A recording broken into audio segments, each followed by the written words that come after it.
የፈለጉበት ቦታ መድረስ ችለዋል። ይሄ ተአምር ነው አደለ? ተአምር ነው አደለ? ጉዳዩ የተጻፈው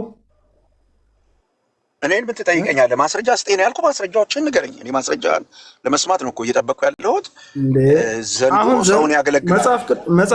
እኔ የምልህ ሰርቫንት፣ ቆይ መጽሐፍ ቅዱስ ጋር ተረጋጋ። አንተ በምትፈልገው መንገድ ለማፍሰሳት ሞክረህ ቆይ እንጂ መጽሐፍ ቅዱስ ላይ ግድ እኛ አሁን የሚደረጉ ተአምራቶች በዚህ ጊዜ መጽሐፍ ቅዱስ ከተጻፈ በኋላ የሚደረጉ ተአምራቶች ግድ በአማርኛ ነው የምናወራው ወዳጄ። በአማርኛ ነው የምናወራው ወዳጄ። በአማርኛ የምናወራ ከሆነ መግባባት ካለብን ውይይት ማለት በመግባባት የሚደረግ ንግግር ነው። ገብቶሃል? አንተ በምትፈልገው ምናምን አትበለኝ። ንግግር የራሱ ሕግ አለው። ገብቶሃል? ስለዚህ እየተነጋገርን ባለ መልክ ያለው ንግግር እንጂ ይሄ መጫጫህ ምናምን ከሆነ የምትፈልገው እኔ እስከኔ አሁን ያለው አሁን የሚሰሩትን ተአምራቶች እንዴት መጽሐፍ ቅዱስ ውስጥ ተረጋጋ ብራዘር፣ ተረጋጋ። አዳምጠኝ መጀመሪያ ተረጋጋ። ዘንዶ ሰው ያገለግላሉ ብዬ ጠየቅኩ። አዎ አልክ። ማስረጃ ምንድን ነው? ይሄንን ሐሳብን የምታስረግጥበት አልኩ። ለሱ ማስረጃህን አቅርብ። የቅድሞ ወንድማችን እንዳደረገው አንደኛ እንደዚህ፣ ሁለተኛ እንደዚህ፣ ሶስተኛ እንደዚህ ብለህ ንገረን። የምታውቀው ነገር ካለ ማስረጃ ከሌለ ደግሞ አየለኝም ማለት ትችላለህ። መብት ነው እንጂ የተጠየቅከውን ነገር ትተህ ሌላ ነገር በማውራት ጊዜ አታጥፋብን። ይሰማሃል? ኢየሱስ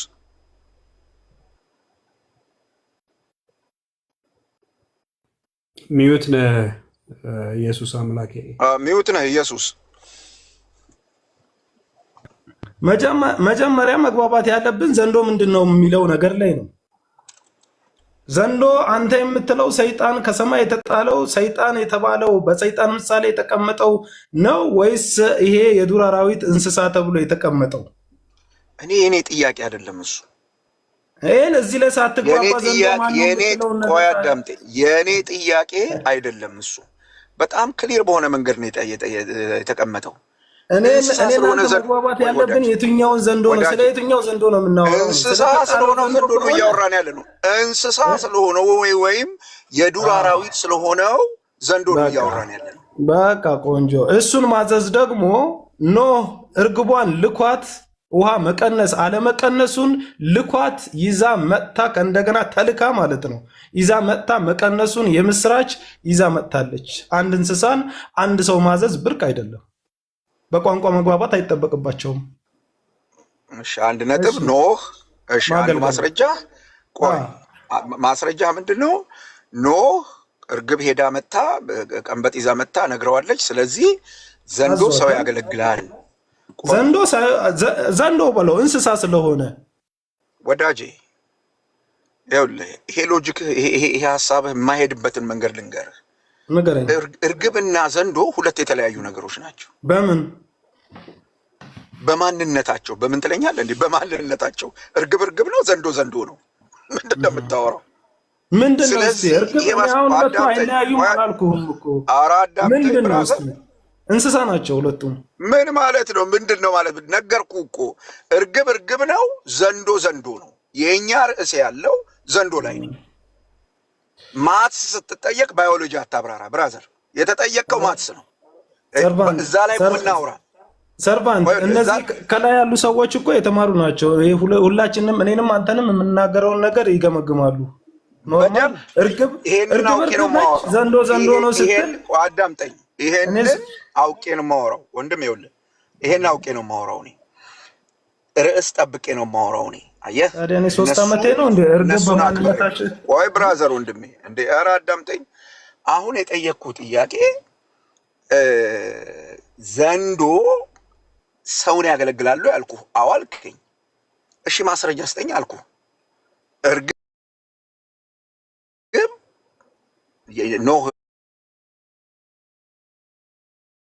ኖህን እርግብ አገልግሎታል። ስለዚህ ዘንዶ ሰው ያገለግላል አልክ። ይሄ አያስኬድህም አልኩህ። የማያስኬድህ ለምንድን ነው? ሁለቱ የተለያዩ ነገሮች ስለሆኑ። የእኛ ርዕስ ዘንዶ ላይ ነው እንዴ? በቃ ቆይ እሺ እርግብ ሰው ያገለግላል። ብራዘር ከቢኒ ጋር አውራ። ኖ አንተ ለምን ትወጣለህ? አልቻልከውም ማለት ሎጂክ ስላጣ ነው የምትወጣው እኮ። ለምን ቢኒ ጋር ኦሮ ሎጂክ ስላጣ እኮ ነው። እርግብ ሰው ያገለግላል። ያ ይታዘባል ሰው ካለ ኧረ ሎጂክ ብራዘር ፓስተር ኖ ይታዘባል ሰው። ይሄንን ስትናገር እድሜያችንም ቼክ ያደርጋሉ። ፌርሚ ጋር አውራ ብራዘር፣ ከኔ ጋር ተደማምጠና ፌርሚ ጋር አውራ። ያ ጥሩ ሀሳብ ነው ያነሳው። ወንጌላውያን አማኞች ቤት ነው የምትጠይቀው መጽሐፍ ቅዱስ ምናምን ሰዎች ጋር። አዎ እርግብ በኖህ መርከብ ላይ አገልግሎት ሰጥታለች። ምንድን ነው ምክንያቱ ብለህ ካልክ እሱ የእግዚአብሔር ሀሳብ ስለነበረ እርግብ በመጽሐፍ ቅዱስ በመንፈስ ቅዱስ ስለተመሰለ ጌታችን ኢየሱስ ክርስቶስ በዮርዳኖስ መጥቶ በተጠመቀበት ሰዓት ላይ ታላቁ ነቢይ ዮሐንስ መንፈስም በእርግብ አምሳል ሆኖ መጥቶ በላዩ ላይ ያረፈበት ይላል። እርግብ የዋህነት እና የመንፈስ ቅዱስ ተምሳሌት ነው። በኖህ መርከብም ቢሆን ጌታችን በመስቀል ላይ በዮርዳኖስ በተጠመቀም ጊዜ እቺ እንስሳ መጽሐፍ ቅዱስነት የዋህነት ምሳሌ ናት፣ የትህትና ምሳሌ ነው። መንፈስ ቅዱስ የሥላሴ ሶስተኛው አካል የሆነው ጌታ በእርግብ ተመስሏል። በእባብ ግን አልተመሰለም። ኖ ጻድቅ ሰው ነው። አዎ እርግብ አገልግለዋለች፣ ምንም ጥርጥር። በእርግብ አገልግሎት ሰጥታለች። እዛ ጋር የወይራ ቀንበጥ ይዛ መታለች። ውሃው መድረቁን የጥፋቷ መድረቁን ከምድር ላይ ለምልክትነት ይዛ መታለች። አሁን ከተጠየቃችሁት እሳት ጋር ማነው ምንድነው ከተጠየቀው እባብ ጋር ምንም የሚያገናኘው ነገር የለም ብራዘርዬ። እርግብ የመንፈስ ቅዱስ ምሳሌ ነው። ቀጥታ ነው የተጻፈው በአዲስ ኪዳንም በብሉይ ኪዳንም።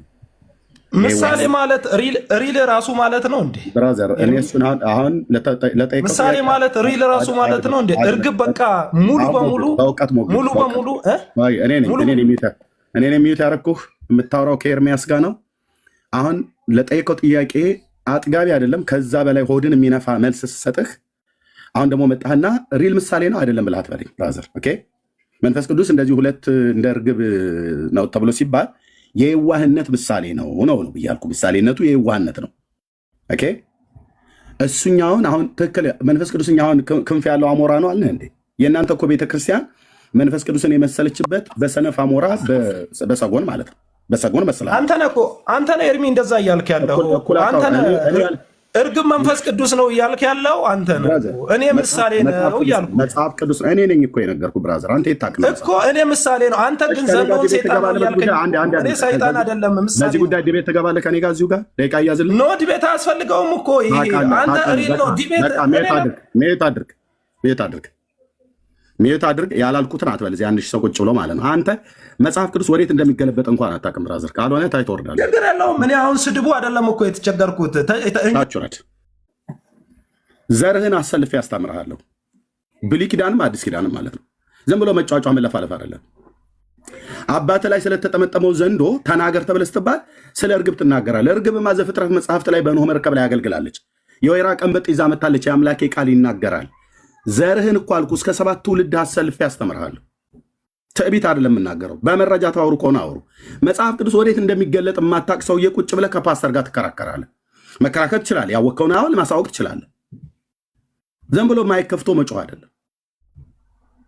ኦኬ በእውቀት አውሩ። እሺ ይህ የኖህን መርከብ ያገለገለች እርግብ የምን ምሳሌ ናት ነው?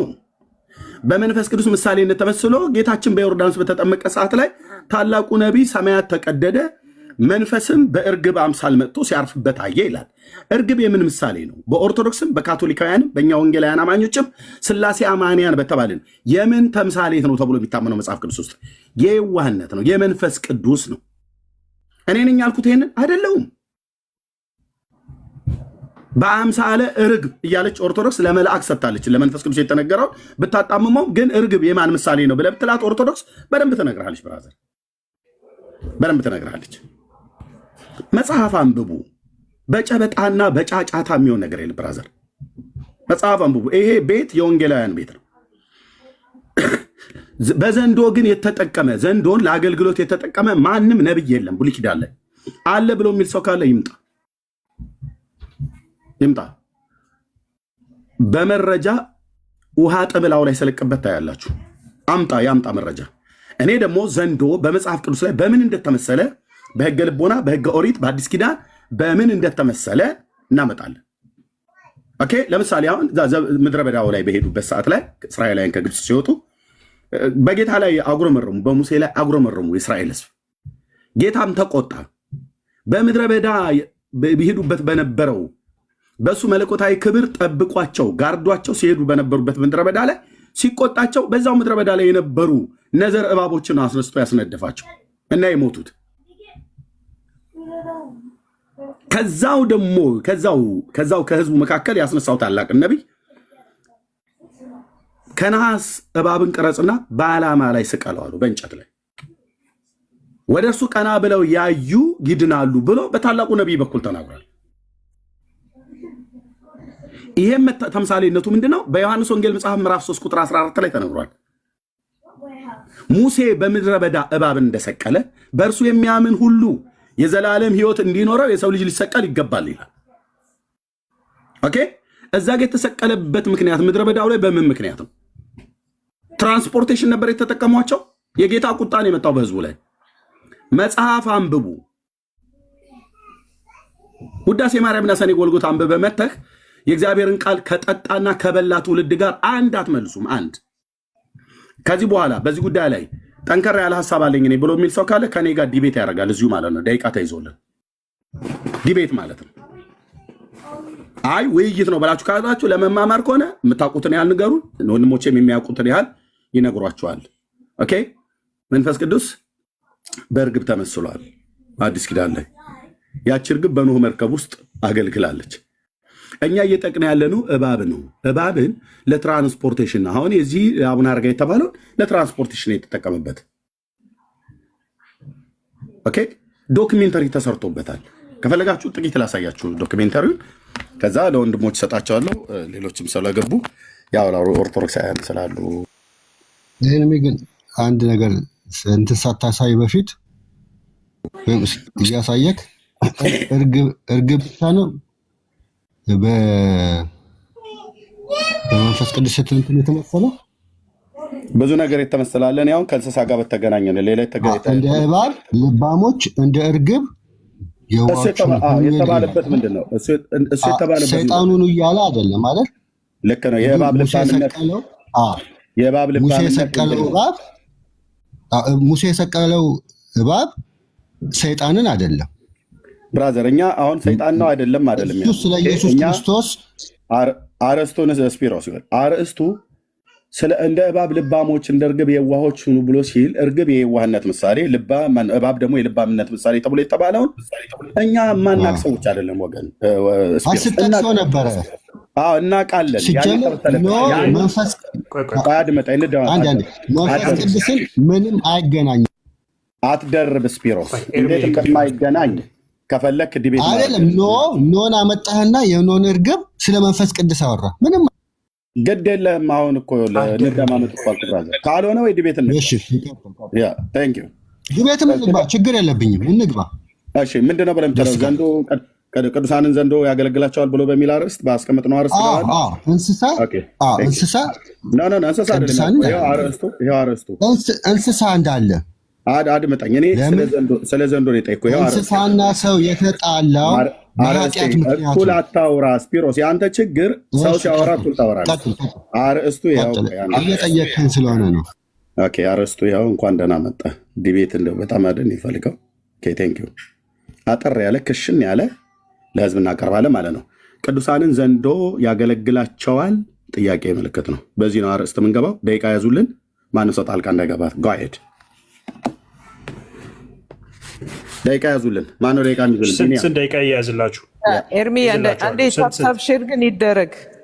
ዲቤት ሲባል ሪፖርቱ ስለሚበዛ ፕሊስ ቅዱሳን ሁላችንም ሆን በቃ ኮመንት እናቁምና ሁላችንም ታፕታፕ ሼር እናድርግ። ጉድላክ እንግዲህ ደቂቃ ያዝቢኒ። ስለዚህ ምንድነው አርዕስቱን ስንት ይሆንላችሁ? ቆይ አርዕስቱን ልብ በሉ። 1000 ሰዎች አላችሁ። ስፒሮስ ቅዱሳንን ዘንዶ ያገለግላቸዋል ብሎ ሊል ነው። እኔ ደግሞ ቅዱሳንን ዘንዶ አያገለግላቸውም ብሎ ለሚል ነው። እንግዲህ እሱ የኦርቶዶክስ ቤተክርስቲያን የግሪክ ኦርቶዶክስ ቤተክርስቲያን፣ በእርግጥ ግሪኮች ብዙ እባቦችም አሉ እዛ አገልግሎት የሚሰጡ የኢትዮጵያንም ኦርቶዶክስ ወክሎ ነው የሚናገረው። እኔ ደግሞ በወንጌላውያን አማኞችና መጽሐፍ ቅዱስ የአምላክ የእግዚአብሔር ቃል ነው ብለን የምንለው እባብ ለአገልግሎት ቅዱሳን ሰዎችን የእግዚአብሔር መንፈስ ያደረባቸውን ቅዱሳን ሰዎችን ለአገልግሎት ሲጠቀሙበት አናይም ብሎ የሚለው ደቂቃ የመጀመሪያውን ስንት ደቂቃ ያርግልን ስፒሮስ በስምምነት? በመጀመሪያ ያገለግላል የሚለውን ሁሌ ያገለግላል አይደለም። እርግቧን ሁሌ አላገለገለች። አንዱ የሚያገልግል ቅዱሳን ያገለግል እሱን እናወራበታለን። አጠቃላይ እንስሳ ምንም ብዙም አያስወራም። እንትን ከመጀመሪያው ከዛ ፍጥረት ጀምረን እሺ፣ ቀጥሉ ብቻ ሀሳቤን እናገራለሁ። 2 ደቂቃ አድርጉት። አይ የምን 2 ደቂቃ አይሆንም፣ ዲቤት ነው። የምን 2 ደቂቃ በስርዓት 15 ደቂቃ የመጀመሪያ 15 ደቂቃ ሪባትል። ምን 15 ደቂቃ እባብ ይታዘዛል አይታዘዝም ለሚለው እኔ አምላኬን ቃል ለመናገር 15 ደቂቃ ያንሰኛል። እኔ ያንሰኛል። አንተም ደግሞ 15 ደቂቃውን ተጠቀምበት። ሪባትል 7 ይሆናል። ከዛ ደግሞ ጥያቄና መልስ አውራ። 15 ደቂቃ ጀምርና እኔ እቀጥላለሁ። አንተንም ጀምረው ቤት የመጣው አልጀምርም። ቀጥል አንተንም ስለሆንኩኝ አልጀምርም። እኔ ቤት ነው የመጣው። 15 ደቂቃ እንስሳ ለቅዱሳን ይታዘዛሉ አይታዘዝም? 10 ደቂቃ ይሆናል። በዛብህ። እሺ ጋይድ 10 ደቂቃ ቀጥል። ለእባብ ሲሆን 10 ደቂቃ ትሰጣለህ። ለጥምቀት ሲሆን ግን ደፍረት መጣ 30 ደቂቃ ለእባቡ አሳነስኩ ባደለ ለእባቦቹ። እሺ 30 ደቂቃ የሚጀምረው እሺ። ምን ያህል ደቂቃ ነው መውሰድ የፈለግከው? 10 አልኩ ማን 15 አልኩ። ይበዛል። 2 ደቂቃ ራሱ ሲበዛ ነው። እሺ ስንት ደቂቃ ነው? ቅዱሳን የእግዚአብሔር ሰዎች እንስሳ ሁሉ ይታዘዝላቸዋል አይደለም? እንስሳ ይታዘዝላቸዋል። ቆይ አንዴ ስፒሮስ አንዴ ሚውት አድርገው። ቆይ ደቂቃ ማለው እንደዚሁ ቶሎ ወደ ሀሳቡ ላይ እንግባ። እኔ ቸኩያለሁ። ዲቤቱ ላይ ወደ ሀሳቡ ችግር የለውም። እባብ ቅዱሳንን ያገለግላሉ፣ ዘንዶ ቅዱሳንን ያገለግላል ብሏል። እሱ መረጃ ያሳያል። ታውቃለህ ግን ስፒሮስ ፕሊዝ አህያ ቅዱሳንን ያገለግላል ተብሎ ዲቤት ተገብቷል። ስርዓት አሁን ይኸውልህ ስርዓት ሞዴሬት ላደርግ ነው። ስርዓት ሚውት አድርገው ሚውት አድርገው ረብሾ ሊወጣ ዲቤት ተቀበለህኝ ሚውት አድርገው ከፈለክ ማውጣት ትችላለህ። እንደዚህ አደርጋለሁ። 10 ደቂቃ ሰጣለሁ። የፈለግከውን ተጠቀም። 1 ደቂቃ ተጠቀም፣ 1 ሰከንድ ተጠቀም። የራስ ጉዳይ ነው። ኤርሚያስም 10 ደቂቃ ሰጣለሁ። አሁን ስጲሮስ 10 ደቂቃ ስሰጥህ ቅዱሳን ሰዎች ዘንዶ ያገለግላቸዋል የሚለውን መጽሐፍ ቅዱሳዊ አድርገህ ከፈለግ ከዘፍጥረት እስከ ራእይ የፈለግከውን ጥቅስ አንሳና በ10 ደቂቃ ውስጥ መጨረስ ትችላለህ። ካልቻልክ የራሱ ጉዳይ ነው። 10 ደቂቃ ግን ይሰጥሃል። ኤርሚያውም 10 ደቂቃ ይሰጥሃል። አለቀ። አካሄድ መጽሐፍ ቅዱሳዊ አድርገው ስትል ምን እያልክ ነው? የሌለ ነገር ነው። ከመጽሐፍ ቅዱስ አውጣና አስረዳ። በገድላችን እንደዛ የሚባል ነገር የለም። ካለ ታሳየኛለህ። እንደዛ አልተጻፈም መጽሐፍ ቅዱስ ላይ። ተአምራት መጽሐፍ ቅዱስ ላይ ብቻ አይደሉም። ኢየሱስ ክርስቶስ ስለዚህ መጽሐፍ ቅዱስ ላይ የለም እያልክ ነው ብራዘር? መጽሐፍ ቅዱስ ላይ የለም እያልክ ነው? ቆይ ብሩዬ፣ መጽሐፍ ቅዱስ ላይ የለም እያልክ ነው? ሳለው ግን መጽሐፍ ቅዱሳዊ አድርገው የሚባል ነገር አይሰራም። አንተ የፈለግከውን ጥቀስና አይደለውም የፈለግከውን ብራዘር አትጩ። የፈለግከውን ከመጽሐፍ ቅዱስ ጀምርና የፈለግከውን አትሊስት ግን ጀስቲፋይ ማድረግ አለብህ። መጽሐፍ ቅዱስም ላይ የገባህ እንዲህ ተብሎ ስለተጻፈ ያልክ ጀስቲፋይ ማድረግ ስላለብህ በቃ። ስለዚህ 10 ደቂቃ ሰጠሃለሁ። አሁን ላስጀምርልህ ነው። ጌት ሬዲ ሴት ጎ።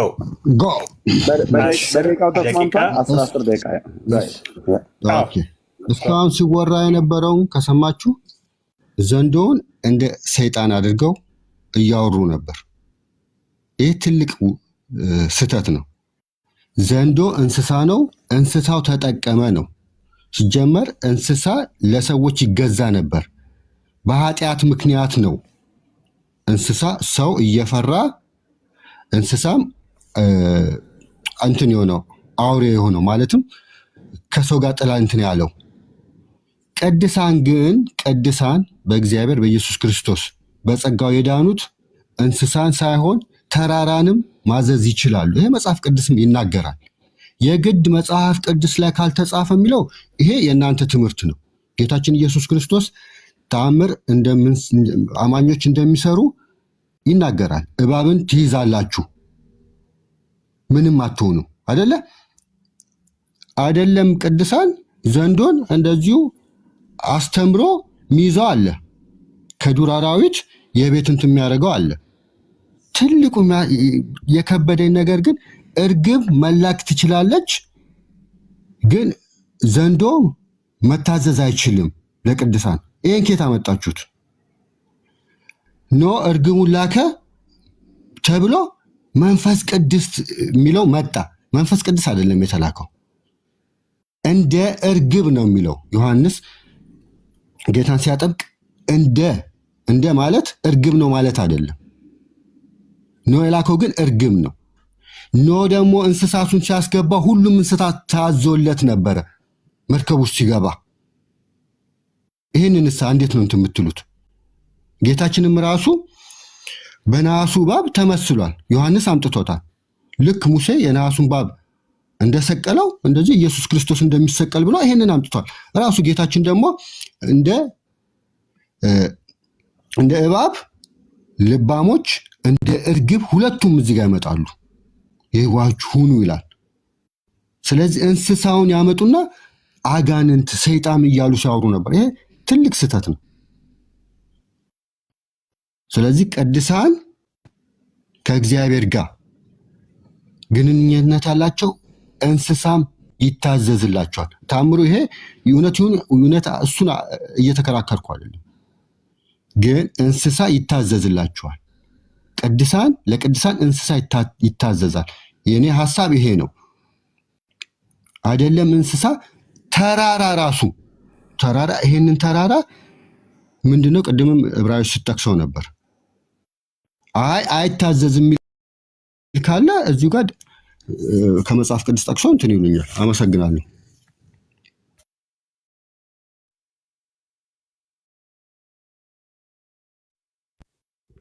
ስቲል 6 ወደ 7 ደቂቃ የሚሆን አለ። ጨርሳል። ስጠው ለ17 ደቂቃ ያውራ። በጣም ጥሩ። ኤርሚያስ 17 ደቂቃ አለ። የእሱንም 7 ደቂቃ ስላልተጠቀምበት ሰጥቻለሁ ለአንተ። እሺ ቴንኪው። ሪካርድ ያደርጋችሁ ስላለ ወገኖች ተባረኩ። ቀጥላለሁ በጌታዬ በኢየሱስ ክርስቶስ ቅዱስ ስም።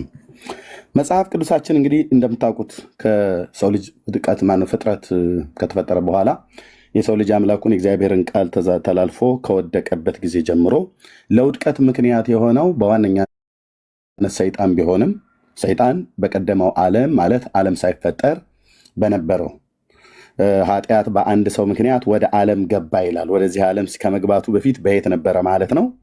በመላእክት ዓለም ነበረ ኃጢአት። ያ ኃጢአት ምን ነበረ? በእግዚአብሔር ላይ የተነሳ አመፅ ነበር። እሱን የሚያስነሳው ከመላእክት ወገን የነበረው ሳጥናኤል የተባለው የቀደመው ዲያብሎስ ማለት ነው። በዛ ነበረ እሱ ወደዚህ ዓለም ሲገባ የገባው። ወደ ዓለም ሲገባበት የገባበት መንገድ ሰውን ለማሳት እናታችንን ሔዋንን ለማሳት ምርጫ አድርጎ የተመረጠበትና በኤደን ገነትም በእባቡ ላይ ሆኖ ሰይጣን እንዳሳታት መጽሐፍ ቅዱስ በግልጽ ይነግረናል። ይህንን መጽሐፍ ቅዱስ ገልጬ ለማሳየት ምናልባት ጊዜን መጠቀም እንዲኖር ብዬ ነው። በጣም ብዙ ማወራው ስላለ በአምላኬ በእግዚአብሔር ቃል ቴንኪው። ዘፍጥረት መጽሐፍ ምዕራፍ 3 ላይ አምላካችን እግዚአብሔር ቃል እንደሚናገረው እንደዚህ ይላል። እባብም ዘፍጥረት መጽሐፍ ምዕራፍ 3 ቁጥር 1 እባብም እግዚአብሔር አምላክ ከፈጠረው ከምድር አውሬ ሁሉ ይልቅ ተንኮለኛ ነበር ይላል። ይሄ ተንኮለኝነቱ ነው። በኋላም እንደ እባብ ልባሞች ሁኑ ብሎ የሚለው ቃል በኋላ ላይ እንገናኝ ሜዳው ላይ ኦልሬዲ ስለጀመርክ ማለት ነው። ቴንኪው። ይህንን ቃል ለማሳየት እንደዚህ ይላል። ዘፍጥረት መጽሐፍ ምዕራፍ 3 ቁጥር 1 እባብም እግዚአብሔር አምላክ ከፈጠረው ከምድር አውሬ ሁሉ ይልቅ ተንኮለኛ ነበር፣ ክፋትን የተሞላ ማለት ነው። ሴቲቱም በውኑ እግዚአብሔር ከገነት ዛፍ ሁሉ እንዳትበሉ አዟልን አላት። ሴቲቱም ለእባቡ አለችው በገነት ካለው ዛፍ ሁሉ ፍሬ እንበላለን፣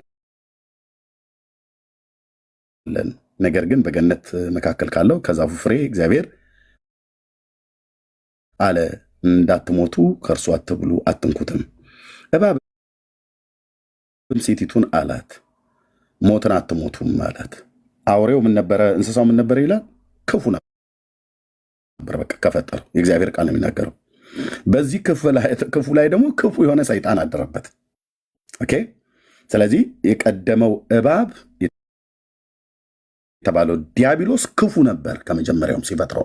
እንስሳው አውሬን ብሎ የሚለው ይኸው እግዚአብሔር አምላክም ከምድር አውሬ ሁሉ ይልቅ ተንኮለኛ ነበር ይላል። ተንኮለኛ ማለት ቅዱስ ማለት አይደለም። ኦኬ። ስለዚህ ይህንን እባብ ተጠቅሞ የቀደመውን አዳም አባታችን የሰው ዘር ወደቀ ማለት ነው። ከእግዚአብሔር ዓለም ተለየ። አሁን የግድ ጥቅስ መጥቀስ አይጠበቅብኝም። ታውቃላችሁ፣ የአምላኬን የእግዚአብሔርን ቃል ነው የማወራው።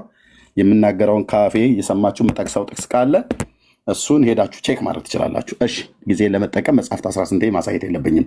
ዲቤት ነው እና ህጉ። ቴንክ ዩ። ስለዚህ ሰው ከወደቀበት ጊዜ ጀምሮ ሲወድቅም ራሱ በሰይጣን በእባቡ ላይ ተንኮለኛ በሆነው አውሬ እግዚአብሔር ሲፈጥረው ተንኮለኛ አድርጎ የፈጠረው አውሬ አለ።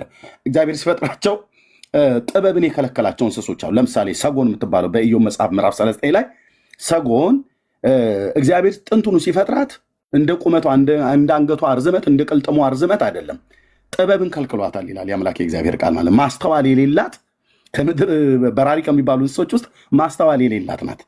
ስለዚህ ሲፈጥራቸው ግማሾቹ ተንኮለኞች፣ ግማሾቹ ማስተዋል የጎደላቸው እንደነ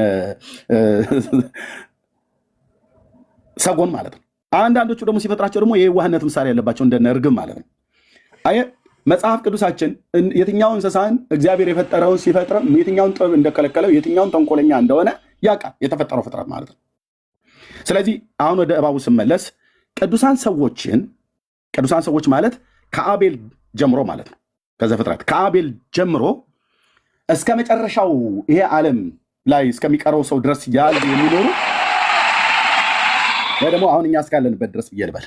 አሁን እኛ እስካለንበት ከአቤል ጀምሮ እስካሁን እስከኛ እስካለንበት ድረስ በሕገ ልቦና፣ በሕገ ኦሪት፣ በሕገ ወንጌል ቅዱሳን ተብለው የተጠሩ በመጽሐፍ ቅዱስ ላይ እግዚአብሔር ቅድስናቸውን ይመሰከራላቸው፣ እነሱም ጌታን በቅንነት ያገለገሉ ነቢያት እግዚአብሔር አበው፣ ቅዱሳን እናቶች፣ እንደዚሁም ቅዱሳት ሐዋርያት የተባሉት በሙሉ በምድር ላይ የነበሩ የአምላክ አገልጋይ የነበሩ ሰዎች አንዳቸውም በእባብ በዘንዶ አገልግሎት ተሰጥቷቸው አያውቅም።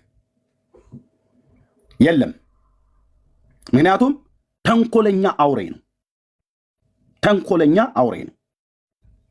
ሰይጣን የተጠቀመበት እንስሳ ነው፣ ግን ተንኮለኛ ነው። ኦኬ።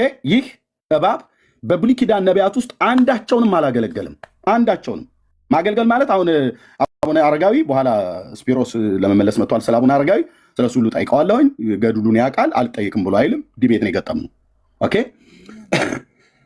እነዚህ ቅዱሳን አባቶች የተባሉት አንዳቸውም በየትኛውም ቦታ ላይ በዘንዶ በእባብ አገልግሎት ሰጧቸው። ታላቁ ነቢይ ሙሴን ወደ ሲና ተራራ ላይ እባብ ይዞት ተጠምጥሞበት ወደ ተራራው ጫፍ ላይ ወጣ አይልም። ታላቁን ነቢይ ኤልያስን በእባብ ተጠምጥሞ ወደ ሰማያት አደረገ አይልም። ታላቁን ወንጌላዊ ፊልጶስን ሐዋርያ ሥራ ላይ እሱም በእባብ ተጭኖ በእባብ መንፈስ በዘንዶ መንፈስ ሆኖ ከሰማርያ ወደ ጋዛ ወረደ አይልም።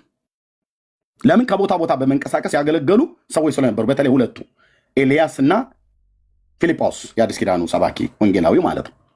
ከጋዛ ከሰማርያ ወደ ጋዛ ሰርጥ ተነጥቋል። በምን? በእግዚአብሔር መንፈስ ማለት ነው እንጂ በእባብ አይደለም፣ በዘንዶ አይደለም። በዘንዶ እየጋለበ አይደለም ከሰማርያ ወደ ጋዛ የወረደው። ኤልያስ ሲነጠቅ ታላቁ ነቢይ በእሳት ሰረገላ ነው የተነጠቁት። አምላክ እግዚአብሔር ዛሬ ጌታን ከላህ ላይ ይወስድሃል አሉት። በቤተል የነበሩ የነቢያት ልጆች ማለት ነው። አምላክ እግዚአብሔር ነው የሚወስደው ነው ያሉት። ከዛስ እንደጠፋበትም ደግሞ ሲያቅ የአምላኩ የእግዚአብሔር መንፈስ ነጥቆ ከሱ የሆነ ቦታ ላይ ወስዶ ጥሎታል ማለት ነው ብለው አሉ። ስለዚህ በእስራኤል ልጆች ታሪክ ውስጥ የእግዚአብሔር ሕዝብ ነውና እስራኤል የእግዚአብሔር መንፈስ ሰዎችን ከቦታ ወደ ቦታ ነጥቆ እንደሚወስድ ይታወቃል። እባብን ግን አልተጠቀም የብሉይ ኪዳን ነቢያት ላይ። እንደዚሁም ቅዱሳን አበውንም አብርሃም፣ ይስሐቅ፣ ያዕቆብ ወደ ኋላም ከተመለስን የነገደ ሴም ላይ የወጡ ከአቤል ጀምሮ ያሉት ማለት ነው። አቤል በል፣ ሴት በል፣ ቃይናን፣ ሄኖስ፣ መላሌል፣ ያሬድ፣ ማቱሳላ፣ ያሬድ፣ ሄኖክ፣ ኖህ፣ ላሜህ እነኝን አባቶች ጠርተህ በእባብ በዘንዶ በትራንስፖርቴሽን እንደ አቡነ አረጋዊ እየጋለቡ መጡ ተብሎ ጅብ እንደሚጋልብ ቃልቻ በእባብ እየጋለቡ መጡ ብላችሁ የምትሏቸው እባብ ላዩ ላይ ተጠምጥሞበት ያለውን አይነት አገልግሎት እባብ በእግዚአብሔር መንግስት ውስጥ እግዚአብሔር መንፈሱን ያሳደረባቸውን ነቢያት እግዚአብሔርን ወይ ደግሞ የአዲስ ኪዳን ሐዋርያትን እንዲህ አይነት ትራንስፖርቴሽንም አገልግሎት ምንም አይነት ነገር አልሰጠንም። እሱን ጥያቄና መልስ ላይ ስንመጣ እንገናኛለን። ኦኬ መጽሐፍ ቅዱሳችን በግልጽ የሚነግረን የምን ምሳሌ ናቸው? መጽሐፍት ላይ የተጻፉ እንስሶች አሉ። ለምሳሌ ቅድም እንደጠቀስኩላችሁ እባብ የተመሰለበት አለ በመጽሐፍ ቅዱስ ላይ። ተንኮለኛ ነው። ተንኮለኝነት የማን ምሳሌ ነው? የሰይጣን ነው። የቀደመው እባብ ዲያብሎስ የተባለው በራዕይ መጽሐፍ ምዕራፍ 12 ላይ፣ ዘፍጥረት መጽሐፍ ምዕራፍ 3 ላይ፣ በተለያዩ ቦታዎች ላይ በማቴዎስ ወንጌል መጽሐፍ ምዕራፍ 4 ላይ ፈታኝም ቀርቦ ይላል፣ ወደ ጌታ ማለት ነው። እንደ ተራበ አውቆ ቀረበ ይላል። ስለዚህ ምንድን ነው ማለት ነው? እባብ የማን ምሳሌ ነው ማለት ነው? የሰይጣን ማለት ነው። ክፉ ነው። ሲፈጠርም ራሱ ክፉ አውሬ ነው። የእግዚአብሔር ቃል ነው ክፉ አውሬ ነው ያለው። ደግ አውሬ አይደለም። እባብም ይሁን ዘንዶ ደግ አውሬ አይደለም። ገራገር ነው ብለህ የምትለው አውሬ አይደለም። እንደ ቆዳው ቢለሰልስም ተንኮለኛ ነው። ተንኮለኛ ነው። እንደ ምሳሌ የተጠቀምኩት ሰጎኗስ ማስተዋል የጎደላት ጥበብን የከለከላት አውሬ ናት። ማለት እንስሳ ናት፣ በራሪ ነፍሳት፣ አውሬ እንኳን አትባልም። እርግብስ የዋህነት ነው። የእግዚአብሔር ቃል የሚናገር ይሄንን ዘፍጥረት መጽሐፍ ምዕራፍ 3 ስለ እባቡ ተንኮለኝነት፣ በኢዮብ 39 ላይ ስለ ሰጎኗ ጥበብ የጎደላት ሰነፍ አሞራ መሆኗን፣ እንደዚሁም በወንጌላቱ ላይ እርግብ የዋህነት ምሳሌ መሆኗን ሲናገር እንደ እርግብ የዋሆች ሁኑ፣ እንደ እባብ ደግሞ ልባሞች ሁኑ። ሚንስ ማለት ምን ማለት ነው? እባብ ልባምን የተባለበት በምን ጉዳይ ነው? ጌታ ይህን ብሎ ሲል በምን እያለ ነው? ኦኬ ዘፍጥረት መጽሐፍት ላይ እርግብ ኖህ መርከብ ውስጥ ገብታ አገልግላለች። ለአገልግሎትም ቁራ ልኮታል። ቁራው አልመጣም፣ በሄደበት ቀረ። ቆይ አንተ ስርዓት እያጋጫው እኮ ነው። ግጭት ትላለህ እንዴ? አፈር ደቼ እያስጋጥኩት ነው። ተረትን ብራዘር ልብ ብለህ ስማ። ኦኬ ኖህ ቁራ ልኮታል ከመርከቡ ማለት ነው። አልመጣም። የተላከበት ምክንያት ምን ነበር? ውሃው እንደደረቀ ለማየት ነበር የተላከው። አልመጣም። እርግብን መጨረሻ ላይ ላካት። የወይራ ቅንጣቢ ይዛ መጣች ይላል። ኦኬ እዛ ጋር መንፈስ ቅዱስ ነው አላልኩም። ኦርቶዶክሳውያን አንዱ ከሚታወቁበት ምስራቃውያንም ኦሪየንታሉ ውሸት ይዋሻሉ። ቁጭ አድርገው ነው የሚዋሹን። ቆንጅዬ ውሸታሞች ናቸው፣ ከስፒሮስ ጨምሮ ማለት ያላልኩትን ቅድም ሲል ነበር። እኔ በኖህ መርከብ ላይ የምትሳደብ ከሆነ ሚዩት አድርግ፣ በኋላ ላይ ታወራለህ። ሚዩት አድርግ፣ አትሳደባ። ሚዩት አድርግ፣ ሚዩት አድርግ፣ አትግባ። በኋላ ላይ ነው እሱን የምትናገረው። ሚዩት አድርግ፣ ሚዩት አድርግ፣ ሚዩት አድርግ። ኦኬ ሚዩት አድርግ። This is ኦርቶዶክስ። ሚዩት አድርግ። ምስራቃውያን ሁን ኦሪየንታል እንፈጫሃለን በእግዚአብሔር ቃል። ዝም ብለህ ስማ፣ መጨረሻ ላይ ታወራለህ። ይሄ ነው ውጤታችሁ። በቃ እንደዚህ መውጣት ማለት ነው። አቅም የላችሁም፣ እፊት አትቆሙም። ታውቀዋለህ። ጥያቄ ላይ ምክንያት ሰጥተህ ለመውጣት የምትፈልገው ጥያቄ ላይ ምን እንደሚመጣብህ ታውቃለህ። እፊቴ አትቆሙም ስል ዝም ብዬ ፉከራ አይደለም። እባብን አንተ የመንፈስ ቅዱስ ማነው? ኤርሚያስ ወደ እኔ ሚዩት አድርግ፣ ሚዩት አድርግ፣ ሚዩት አድርግ። ቴንክ ዩ። ስንሰጥህ ታወራለህ። ሚዩት አድርገው። ስንሰጥህ ታወራለህ። እኔ በቃ ተሟጋችሁ ይኸው ሸሸ ማለት ነው። ይዋሻል። ቅድም እኔን ቁጭ አድርጎ ሲዋሸ ነበር። እኔ አሁን እሱን ስነካው ትዋሻለህ። ቆንጅዬ ውሸታሞች ናችሁ ብዬ የምለው አዎ፣ ቆንጅዬ ውሸታሞች ናችሁ፣ ትዋሻላችሁ። መጽሐፍቶቻችሁ ይዋሻሉ። ዲቤት እንግጠም ብለህ ፈርጥጠህ ወጣ። አንተ እፊቴ ቆመ። ይሄንን አይደለም ሌላ ሊቅ እንኳን ጠርተህ ምንም ኦርቶዶክስ ተብሎ ሲባል ውሸታም ነው ተብሎ እንዲባል አይነት እንድንል የሚያደርግ አይነት ድርጊት አንተ ስትዋሽብኝ አልነበር እንዴ እኔ ላይ? ስለዚህ ምስራቃውያን ሁኑ ኦሪየንታል ዲቤት ላይ ገጥማችሁ ትዋሻላችሁ። ታውቀዋለህ። ይሄን ሁሉ እንደ መብረቅ የአምላኬን ቃል ለልሃ ላይ ሳዘንብብህ ምን እንደሚመጣብህ ታውቃለህ። መጨረሻ ላይ ምን እንደሚመጣብህ ጥያቄና መልስ ላይ እናቴ ድረሽልኝ ብለህ እንድትል ነበር ማድረግ። ያውም ስለ እባብ ልትሟገት የመጣ ማለት ነው። ድፍረትህ ነው የሚገርመኝ። ስለዚህ በጥብጠህ ለመውጣት ነበር የፈለግከው። ዚስ ኢዝ ኦርቶዶክስ። ጨርሻለሁ። እሱ ቁጭ ብሎ ሲዋሽብህ ቢኒ ቤቱ ምራው። ቴንክ ዩ። አሁን ቅድም ገና ስንጀምር ኢንቫይት አድርጌው ነበረ፣ አልገባም። ኤርሚያው ስለ እርግብ ሲያወራ አየህ፣ ስለ ዘንዶ ማስረጃ ስለሌለው ኤርሚያው ስለ እርግብ ሲያወራ ነው የላከው።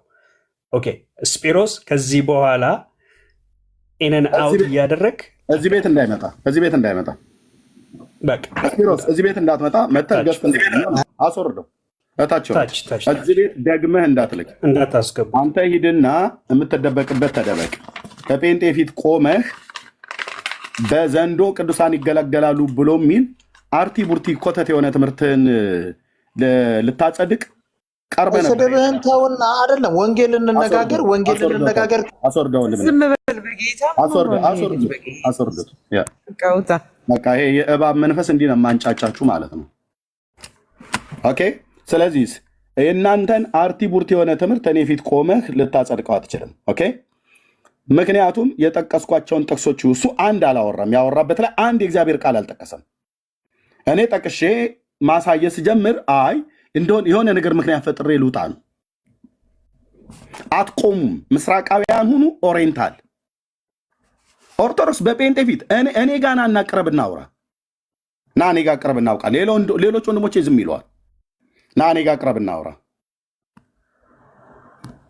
ኤርሚዬ ዲቤቱን መቀጠል የሚፈልግ ካለ አውቃለሁ፣ በጸባይ በሰዓቴን ጠብቄ ቀጥላለሁ የሚል ካለ አንድ ቁጥር ጻፉልኝና ግቡ። ኦርቶዶክስ የሆናችሁ መቀጠል እፈልጋለሁ ዲቤቱን በሚሰጠኝ ሰዓት እቀጥላለሁ የምትሉ አንድ ቁጥርሽ። ኢየሱስ አምላኬ በጣም ጥሩ ናገባ። በመሃል መግባት ኢንተራፕት ማድረግ ግን አይቻልም። ቀጥል እናደርጋለን። እታች ረድ ካህን ቄስ የሆነ መምህር የሆነ ይምጣ። እኔ ከማንም ጎረምሳ ጋር አልላፋም። ይህም አሁን ከ3 ደቂቃ በኋላ መናገር አይችልም። አንደበቱ ይተሳሰርበታል። ምን ያቅና ስለ እውነት እኮ ነው ብዬ የምልህ።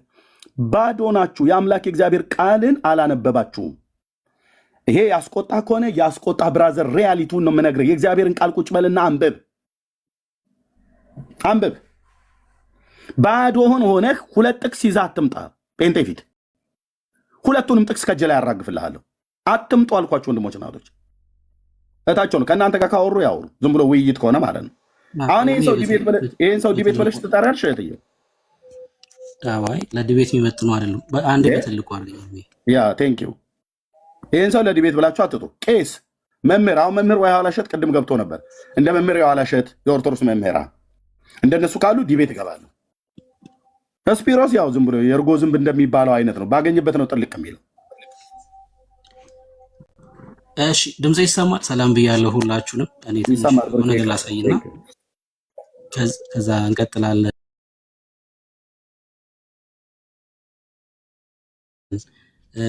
ስፒር ብዙ ጊዜ እንደዚህ አይነት ነገሮች ሲነሳ እንደማይገባ አውቃለሁ። ኪቦርድ ነው የሚታይ ብሩኬ፣ ኪቦርዱ ነው የሚታየው። አዎ ገብቶኛል። እንደዚህ አይነት ነገር ሲነሳ ብዙ ጊዜ እንደማይገባ አውቃለሁኝ። ግን የእባብ ነገር ሲነሳ ለምን ገብቶ ዲቤት ማድረግ ፈለገ የሚለውን እያሰብኩ ነበረ። ብዙ በእንደዚህ አይነት ነገር ስለማይታወቅ ማለት ነውና ጥምቀትና ቁርባን ላይ ነው ብዙ ጊዜ ኦርቶዶክሳውያን ለውይይት የሚገቡት እና ለምን ገባ የሚል ጥያቄ ስጠይቅ ነበር። ከራሴ ጋር ሳወራ ነበር።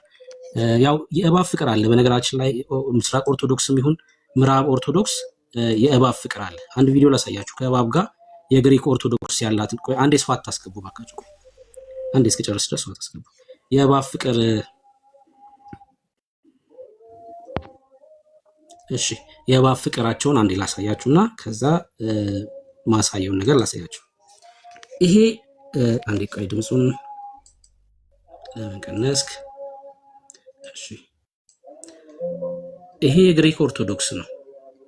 የግሪክ ኦርቶዶክስ በማምለኪያ ስፍራቸው ውስጥ የሚያደርጉትን ላሳያችሁ።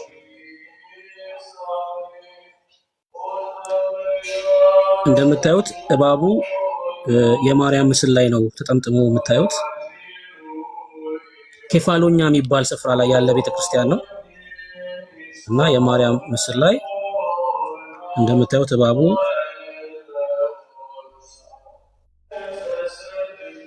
ልክ እንደዚህ ይስሙታል። እባቡን ይተሻሹታል።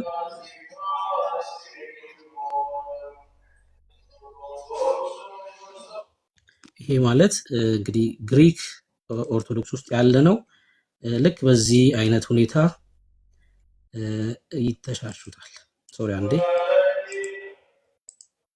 Εμφανίζονται μέσα στην εκκλησία και πάνω στην εικόνα της Παναγίας. Το δέρμα τους είναι βελούδινο και στο κεφάλι, όπως και στην άκρη της γλώσσας τους, σχηματίζεται ένας μικρός σταυρός. Οι κάτοικοι της Κεφαλονιάς, οι οποίοι περιμένουν κάθε χρόνο να συμβεί το ίδιο θαύμα, αναφέρουν πως παραμονή της γιορτής της κοιμήσεως της Θεοτόκου μετά το πέρας της παρακλήσεως, τα φιδάκια εμφανίζονται πάνω στον βράχο που ήταν χτισμένο το παλιό καμπαναριό της Ιεράς Μονής. Εμφανίζονται από τις 11 το βράδυ μέχρι και τα ξημερώματα, κατόπιν εξαφανίζονται και επανεμφανίζονται μετά από έναν χρόνο. Το ανεξήγητο γεγονός της εμφάνισης των συγκεκριμένων φυτών. እንደምታዩት እባቡን ነው የሚስሙት። ኬፋሎኛ የሚባል ስፍራ ነው። በአመት አንዴ እንደዚህ ነገር ነው የሚወጡት እነዚህ እባቦች። ከዛ ወደ ቤተክርስቲያን ይገባሉ። በእጃቸው ይዘው ሲስሙት ትመለከታላችሁ። በተጨማሪ በምስሉ ላይ እንደዚህ ሴር ታያላችሁ ማለት ነው።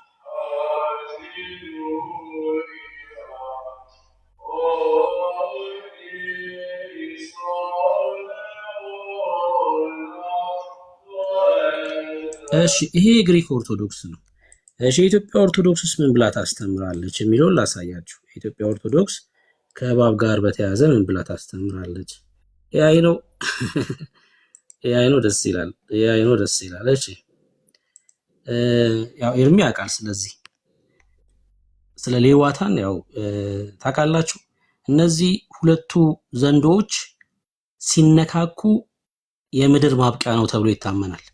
ምድር የሚያበቃላት ይውላችሁ የምድር መሰረቷ እነዚህ ሁለት ዘንዶች ናቸው ተብሎ ይታመናል። ስማቸው አንደኛው ሌዋታን ይባላል። እነዚህ በእነዚህ ዘንዶች ነው ምድር ተይዛ ያለችው ተብሎ ይታመናል። በእነዚህ ዘንዶች ነው ምድር ተይዛ ያለችው። አሁን ይሄን ሐሳብ በጣም በተለያዩ በኦርቶዶክስ መጽሐፍቶች ላይ እናገኛቸዋለን። ልክ እነዚህ ዘንዶች ሲነካኩ ወይ ደግሞ አፍላፍ ሲጋጠም የምድር እድሜዋ ያበቃል ተብሎ ይታመናል። ጽሁፉን ከማሳየቴ በፊት ይሄን ቪዲዮ ላሳያችሁ።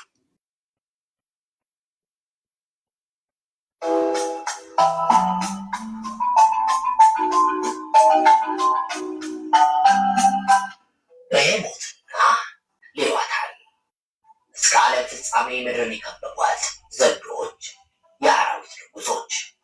ሌዋታን በባህር በስተግራ በኩል የተጋደመችው እንስት ነች። በሄሞት በየብስ በስተቀኝ በኩል ተጋድሞ ምድርን የከበበ ተባዕት ነው። ዓለም ሲፈጠር የተፈጠሩ የሐሙስ ፍጥረታት ናቸው። ሁለቱም ዘንዶ መሳይ ፍጥረታት ክብ ሰርተው አፋቸው ጅራታቸውን ይዞ አንቲክሎዋይዝ የተሳሰሩ ሲሆኑ የተገናኙ ብረት ዓለም ፍጻሜዋ ይሆናል ተብሎ ይነገራል። ይህም ንግርት በእኛ ጥንታዊ ሰነዶች ብቻ ሳይሆን በጥንታዊ ምዕራባውያን በህንድና በአረብ ታሪኮች ውስጥ ተጽፎና በስዕል ተገልጾ ይገኛል። የሰው ልጅ የሚኖርበት ምድር ለሰባት የተከፈለ ሲሆን 1 በሄሞት፣ 2 ሌዋታን፣ 3 የአራዊት መኖሪያ፣ 4 በርባኖስ፣ 5 እሳት፣ 6 በረዶ፣ 7 የሰው ልጅ መኖሪያ በሚል በሄሞትና ሌዋታንም የእኛን ምድር 7ኛውን ክፍል የሰው መኖሪያ እንደ መቀነት ተጠምጥመው ይዘዋት ይገኛሉ። አመጋገባቸው በፀጉራቸው ሲሆን በሄሞት የየብስ ፍጥረታትን በድን ከሰው በስተቀር በፀጉሩ በኩል ይመገባል። ሌዋታን የባህር ፍጥረታትን በድን በፀጉሯ በኩል እየተመገበች ትኖራለች። ስለ አኗኗራቸውና ምን ይመስላሉ የሚለውን እንደነ ሄኖክ፣ ዘርአ ብሩክ፣ ዕዝራ ሱቱኤል፣ ገድለ ኡራኤል፣ የመራሪስ አማን በላይ መጽሐፍና አክሲማሮስ የተባለው እንደሰማችሁት አክሲማሮስ መጽሐፈ ሄኖክ እንግዲህ ከነሱ ከ80 አንዱ መካከል አንዱ የሆነው ነው። የእሱን አሳያችኋለሁ፣ ሄኖክን አሳያችኋለሁ። እንደዚሁም ዘርአ ብሩክ፣ ገድለ ሩፋኤል ስለዚህ ነገር ይተርካል ብሎ ሲነግረን ሰምታችኋል። መጽሐፍ ላይም ተገልጾ ይገኛል። ዓለም ሲፈጠር የተፈጠሩ የሐሙስ ፍጥረታት ናቸው። አፍ ለአፍ የገጠሙ ዕለት ተፍጻሜተ ዓለም እንደሆነ አባቶች ይናገራሉ።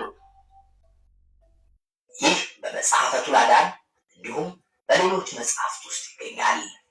ቱላዳን የተሰኘው መጽሐፍ የኢትዮጵያውያን አባት ታላቁ ሊቀ ሰማዕት ቅዱስ ጊዮርጊስ ዓለማውያን ፈተና ሲያጸኑበት ፈተናውን ለመታገስ፣ ለመቋቋም፣ ለማሳለፍ እንዲሁም ታላላቅ ተአምራትን ለመፈጸም ወደ አምላኩ ያቀረበው ጸሎትና ምስጋና እንዲሁም ሌሎች ጥበባትን የያዘ መንፈሳዊ መጽሐፍ ነው። ስለዚህ ምስጢራዊ መጽሐፍ በቀጣይ የምንላችኋለን። ከስር በምስሉ ወይም ጥልሰሙ ላይ የምታዩት ሁለት ዘንዶች ሌዋታንና ብሄሞት እስከ ምጽአት ምድርን ከበው እንደሚገኙ አባቶች ያስተምራሉ። በተጨማሪ ሌዋታንና ብሄሞት ከምድራችን ጋር ስላላቸው ቁርኝት በመጽሐፍ አክሲማሮስና በስነ ፍጥረት አንድምታ መጽሐፍት ላይ ሰፊ እውቀት ስላለ እነርሱን እንድታነቡ እንመክራለን። በጠልሰሙ ላይ በክብ ቅርጽ መሃል ያሉት የእግዚአብሔር መለኮታዊ ስሞች ሲሆኑ ጠልሰም ማለት ድግምት የሚሰሩበት ነው። በነገራችን ላይ በዚህ በክብ ውስጥ ያለው የእግዚአብሔር መለኮታዊ ስሞች ናቸው ነው ያለው። የእግዚአብሔር ስሞች ናቸው እነዚህ። የተለመደ ነው እንግዲህ እንደዚህ አይነት ነገር በኢትዮጵያ ኦርቶዶክስ ባርቶስ ላይ ድርሳነ ሚካኤል ላይ የእግዚአብሔር ስም ተብሎ በጣም የሚሰቀጥጡ አይነት ስያሜዎች ተሰጥቶ እንመለከታለን። ለምሳሌ ቂቂሱ፣ ተቱቱቱ፣ ታቴ፣ ሰረኖስ እንደዚህ አይነት ስሞች የእግዚአብሔር ስሞች ናቸው ተብሎ ይታመናል በኢትዮጵያ ኦርቶዶክስ። ልክ እንደዚህ አይነት ስም ነው እዚህ ውስጥ ያለው ማለት ነው። የመጽሐፍቱ ልዩነት ስላለው በሌሎች መጽሐፍት ላይ የቅዱሳን መላእክት ስም ተጠልስሞ ይነበባል። አፍ ለአፍ የገጠመው ዕለት ተፍጻሜተ ዓለም እንደሆነ አባቶች ይናገራሉ። እግዚአብሔር ሀገራችንን ኢትዮጵያንና እሺ መጽሐፈ ሄኖክን ሲጠቅስ ሰምታችሁታል አይደል? መጽሐፈ ሄኖክ ምዕራፍ 16 ላይ እንደዚህ ይላል። መጽሐፈ ሄኖክ ምዕራፍ 16 ላይ እንደዚህ ይላል። ምዕራፍ 16 መጽሐፉ አለኝ ከፈለጋችሁ ከፍቼ አሳያችኋለሁ። ለማሳየት እንዲመቸኝ ብቻ ነው። ቁጥር 12 እና 13 ላንብብላችሁ የሚታይ ከሆነ ኦኬ ሶሪ አንዴ። እሺ እንደዚህ ይላል ይውላችሁ። በዚህ ቀን ሁለት አውሬዎች ከደማዊት ነፋስ ይለያሉ። ስሟ እዚህ ጋር እንደምታዩት ይውላችሁ ሌዋታን የሚባል ሴቲቱ አውሬ በውሃዎች ምንጮች ላይ በባህሩ ጥልቅ ትኖር ዘንድ ተፈጠረች። የማይታየውን ምድር በምድረ በዳ ይዝ ስሙም ብሄሞት የሚባል የወንዱም አውሬ ቦታው በየብስ ነው ይላል። አሁን ይሄ መጽሐፈ ሄኖክ ማለት ከኢትዮጵያ ኦርቶዶክስ 81 መጽሐፍቶች መካከል አንዱ ነው። መጽሐፍ ቅዱስ ላይ ያለ ታሪክ ነው ማለት ነው። ይሄ ታሪክ ይሄ ምንድነው? በእነዚህ ሁለቱ ዘንዶች ሲገጣጠሙ ሲነካከሱ ማለት ነው ምድር ያበቃላታል ብለው ያምናሉ። ዘንዶ በምንድን የተመሰለው በኢትዮጵያ ኦርቶዶክስ የሚለውን ላሳያቸው። የተክለ ሃይማኖትን ገድል ታውቁታላችሁ ሁላችሁም እና የተክለ ሃይማኖት ገድል ላይ እንደዚህ ይላል። ይሄ ምዕራፍ 49 ላይ ያለ ታሪክ ነው። በዚህ ተራራ ቁጥር 4 እዚህ ጋር እንደምታዩት ታላቅ ዘንዶ ነበረ፣ ዛሬ ግን አላገኘነውም። አንተ አባረው ይሆን አሉት። ብፁዕ አባታቸውም በፈጣሪ ኃይል ገደልኩት እንጂ ያባረርኩት አይደለም። ሂዱ ይህ ልጅ ሬሳውን ያሳያችሁ አላቸው። ሄዶም የምድር አራዊት የሰማይ አዋፋት ሳይበሉት ተልቶ ከሸተተበት ስፍራ አገኙት። እሺ ቁጥር 6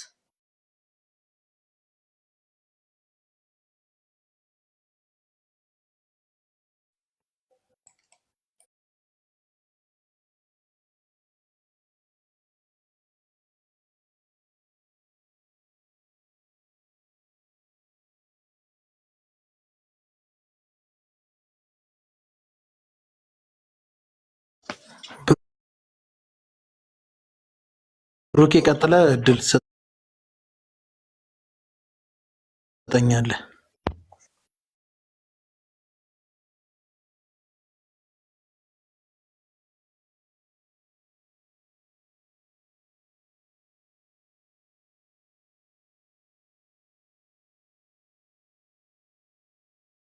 ሞታ አላቸው።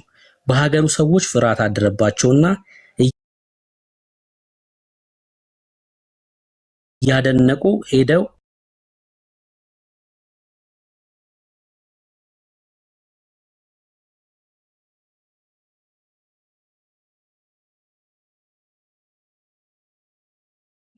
ሰውየውንም መሳይ ነው አላቸው።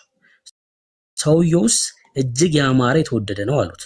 ኑ ሂደን እንየው አላቸው። ወደ እርሱ ሄደው በደረሱም ጊዜ አገረ ገዢው ከሩቅ ሰገደና የእግዚአብሔር ሰው ሆይ መመረጥን አደንቃለሁ፣ ወደ አንተም እንድቀርብ ፍቀድልኝ አለው። ብፁዕ አባታቸውም ተክለ ሃይማኖትም ና አለው። በምን ተመስሎ እንመለከታለን? እዚህ ክፍል ላይ በአጋንንት ዘንዶ በአጋንንት ሲጠቀምበት ሳይሆን ሲጓጓዝበት ሳይሆን ሲገለው። ምክንያቱስ ዘንዶ የአጋንንት ተምሳሌት ሆኖ እናገኘዋለን እዚህ ክፍል ላይ። የመጀመሪያውን ቪዲዮ ላሳይና ሐሳቤ ልቋጭ። ታዲያ የኢትዮጵያ ኦርቶዶክስ እና የግሪክ ኦርቶዶክስ ምን አገናኛቸው? ስፒሮስስ ለምንድን ነው ለዲቤት የገባው ካላችሁ፣ ለምንድን ነው መልሱ ቤተሰብ ስለሆነ። ኤርሚ በቤተሰብ መካከል ነው የገባው። እንግዲህ ቤተሰብ ስለሆኑ ነው። ይሄ የግሪክ ኦርቶዶክስ ነው። እሺ አንዴ ወደ ኋላ ለመለሰው ቪዲዮን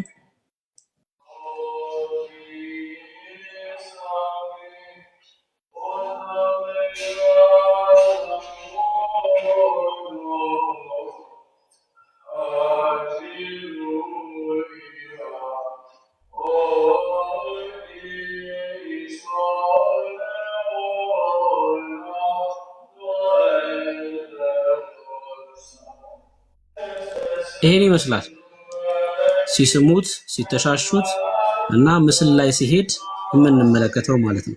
በነገራችን ላይ በግሪክ ኦርቶዶክስ ልክ እንደ ኢትዮጵያ ኦርቶዶክስ ተሸክመው የሚወጡት እንትን አላቸው። ይሄን ላሳያችሁ አንዴ። ይሄ ማለት በግሪክ ኦርቶዶክስ ተሸክመው የሚወጡት ነገር ነው። ታያችኋል በደንብ ምስሉ ላይ ማሳያችሁ። ልክ በኢትዮጵያ ኦርቶዶክስ ታቦት ተሸክመው እንደሚወጡት ሁሉ በግሪክ ኦርቶዶክስ ይሄ ጨሌ የሚመስል ያለው ነገር ተሸክመው ይወጣሉ። ብሩክ ማስረጃ አለክ? አዎ በሚገባ። ይሄ የግሪክ ኦርቶዶክስ ነው። አንዴ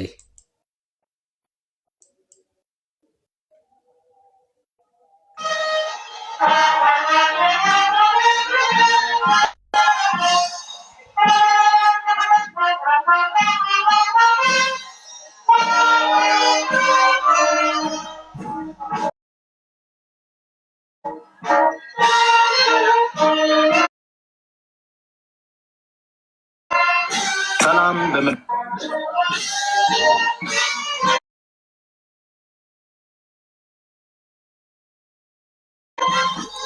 ሶሪ አወራ ሰው አለ?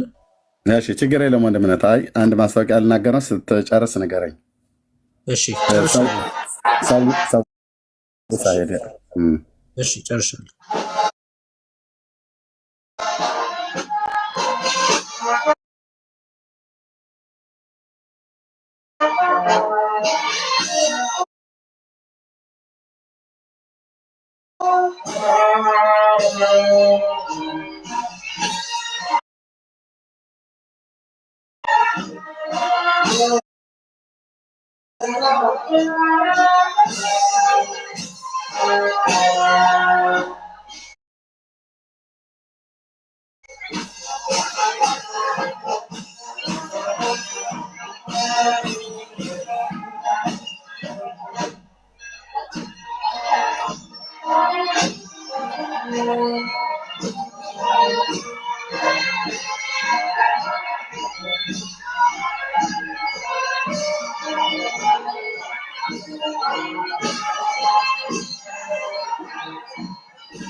እዚህ ላይ ምንድነው የሚርመሰመሰው? እባብ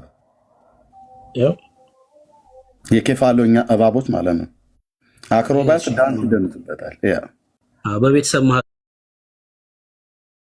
መካከል የገባው ለማለት ነው። ይብሽ አመልጣል። ስፒሮስ አንተ ፕሮቴስታንት ገለባ ነው የሐሰት ሃይማኖት ነው እያልክ እዚሁ እኔ እኮ ቁጭ ባልኩበት ነው ስትሳደብ ታግሰን እንሰማሃለን። ምክንያቱም እውነትን ላሳውቅ ስለሚገባ የፈለግከው ማለት ትችላለህ። ለምን ፕሮቴስታንት እንደዛ ብለህ ትላለህ ብዬ አላልኩም። እኛ የወንጌል አማኞች ፕሮቴስታንት ተብሎ ካቶሊክ ባወጣችልን ስም ብንጠራም ወንጌላውያንን ግን ፕሮቴስታንት ተብሎ በሚጠራም ስም እንጠራ። ለምን እንዲህ ትለናለህ አላልኩም። ቁጭ አድርገህ እዚሁ የኔን ሃይማኖት አንተ አበሻቅጠህ ስትናገር እኔ ዝም እንድልህ መጽሐፍ ቅዱስ ይፈቅድልኛል። አዎ ዝም እንድል ማለት ነው። ከዛስ ግን አንተ በዋሸበት ውሸት ላይ ኦርቶዶክሳውያን ደግሞ ትዋሻላችሁ። ስፒሮስም እዚህ ቁጭ ብለው ምስራቃውያኑም ኦሪየንታሊያንም ተዋሻላችሁ፣ በመጽሐፍቶቻችሁ ላይ በመጽሐፍ ቅዱስ ላይ ተዋሻላችሁ። ምክንያቱም መንፈስ ቅዱስ በኖህ መርከብ ላይ በእርግብ አምሳል መጣ ብዬ ያላልኩትን እዚህ ቁጭ ብለህ ነው እኔ ላይ ዋሻኸው። ስለዚህ ቆንጆ የውሸታም አንተ እንጂ እኔ አይደለሁኝ። መንፈስ ቅዱስ በእርግብ አምሳል የመጣው ኢየሱስ ላይ እንጂ ኖህ መርከብ ላይ አይደለም ብዬ ነው የተናገርኩት። ይህን ስናገር ትሳደባለህ ብለህ ትላለህ። ቻለው እዚህ ቤት ስትገባ በከብት መርፌ ነው ይሄን የጽድቅ እውነት የምነግርህ ማንም ሰጠ ማለት ነው። ኦኬ እቺ ማስታወቂያ ስሙልኝማ ወገኖች፣ እዚህ ያላችሁ አንድ ሰዎች እና እንድተባበሩ ፈልጋለሁ። አስቀድሜ ወንድሜ ዜዶን በጣም እጅግ አድርጌ አመሰግናለሁ። ዜድዬ ማለት አሁን ትልቁ ላይ የማደርገው ወንድም ማለት ነው። በጌታ ወንድማችን ደግሞ የጌታ አገልጋይ ነው። በአዲስ ኪዳን ካህናት ቤተክርስቲያን ከወንድማችን ከአገልጋይ ዮኒ ጋር የሚያገለግል እጅግ የተወደደ ወንድም ነው። ወንጌል ስርጭት በጣም ይወጣል። በጣም ጌታ እግዚአብሔር ዘመኑን ይባርክ። ደግሞ ተጓዳኝ ደግሞ እንደዚህ አይነት ነገር አሁን ቀጥዬ የማሳያችሁን ቪዲዮ አይነት ስራልኝ ብዬ ስለው እንደዚህ አድርጎ ሰርቶልኛል። እኔ ይህንን አሰራር አላቅበትም። ስለዚህ የሰሩ ሰዎች እንደዚህ እግዚአብሔር አምላክ ይባርካችሁ ማለት ተገቢ ነው። ዳግሻዬ ልክ ማስታወቂያ ጽሁፍን እንደሚሰራልኝ ወንድምነት ደግሞ አንዳንዴም እንደዚህ ስራልኝ ብዬ ስለው ይሰራልኛል። ተባርኩ። ምንድነው ማስታወቂያ? ኤርሚያስ ነገር አታራዝም ጋይድ። ኦኬ ስሙት። ዙሪያ ያላችሁ ቅዱሳን ወገኖች በጌታችን በኢየሱስ ክርስቶስ ስም ሰላምታ ይበያላችሁ። ቤት ደርሳችሁ ነገ እሁድ በዮኒ ማኛ ቤት ከምሽቱ 3 ሰዓት እሁድ በኢትዮጵያ ከምሽቱ 3 ሰዓት በነገረ መስቀሉ ላይ ብዙ ጊዜ ጥሪ ያቀርቡልኝ ሰዎች ከኦርቶዶክስ ቤተክርስቲያን ተቀብያቸው እነሱ ፈርተው ውድቅ ባደረጉትና ሊሞቱበት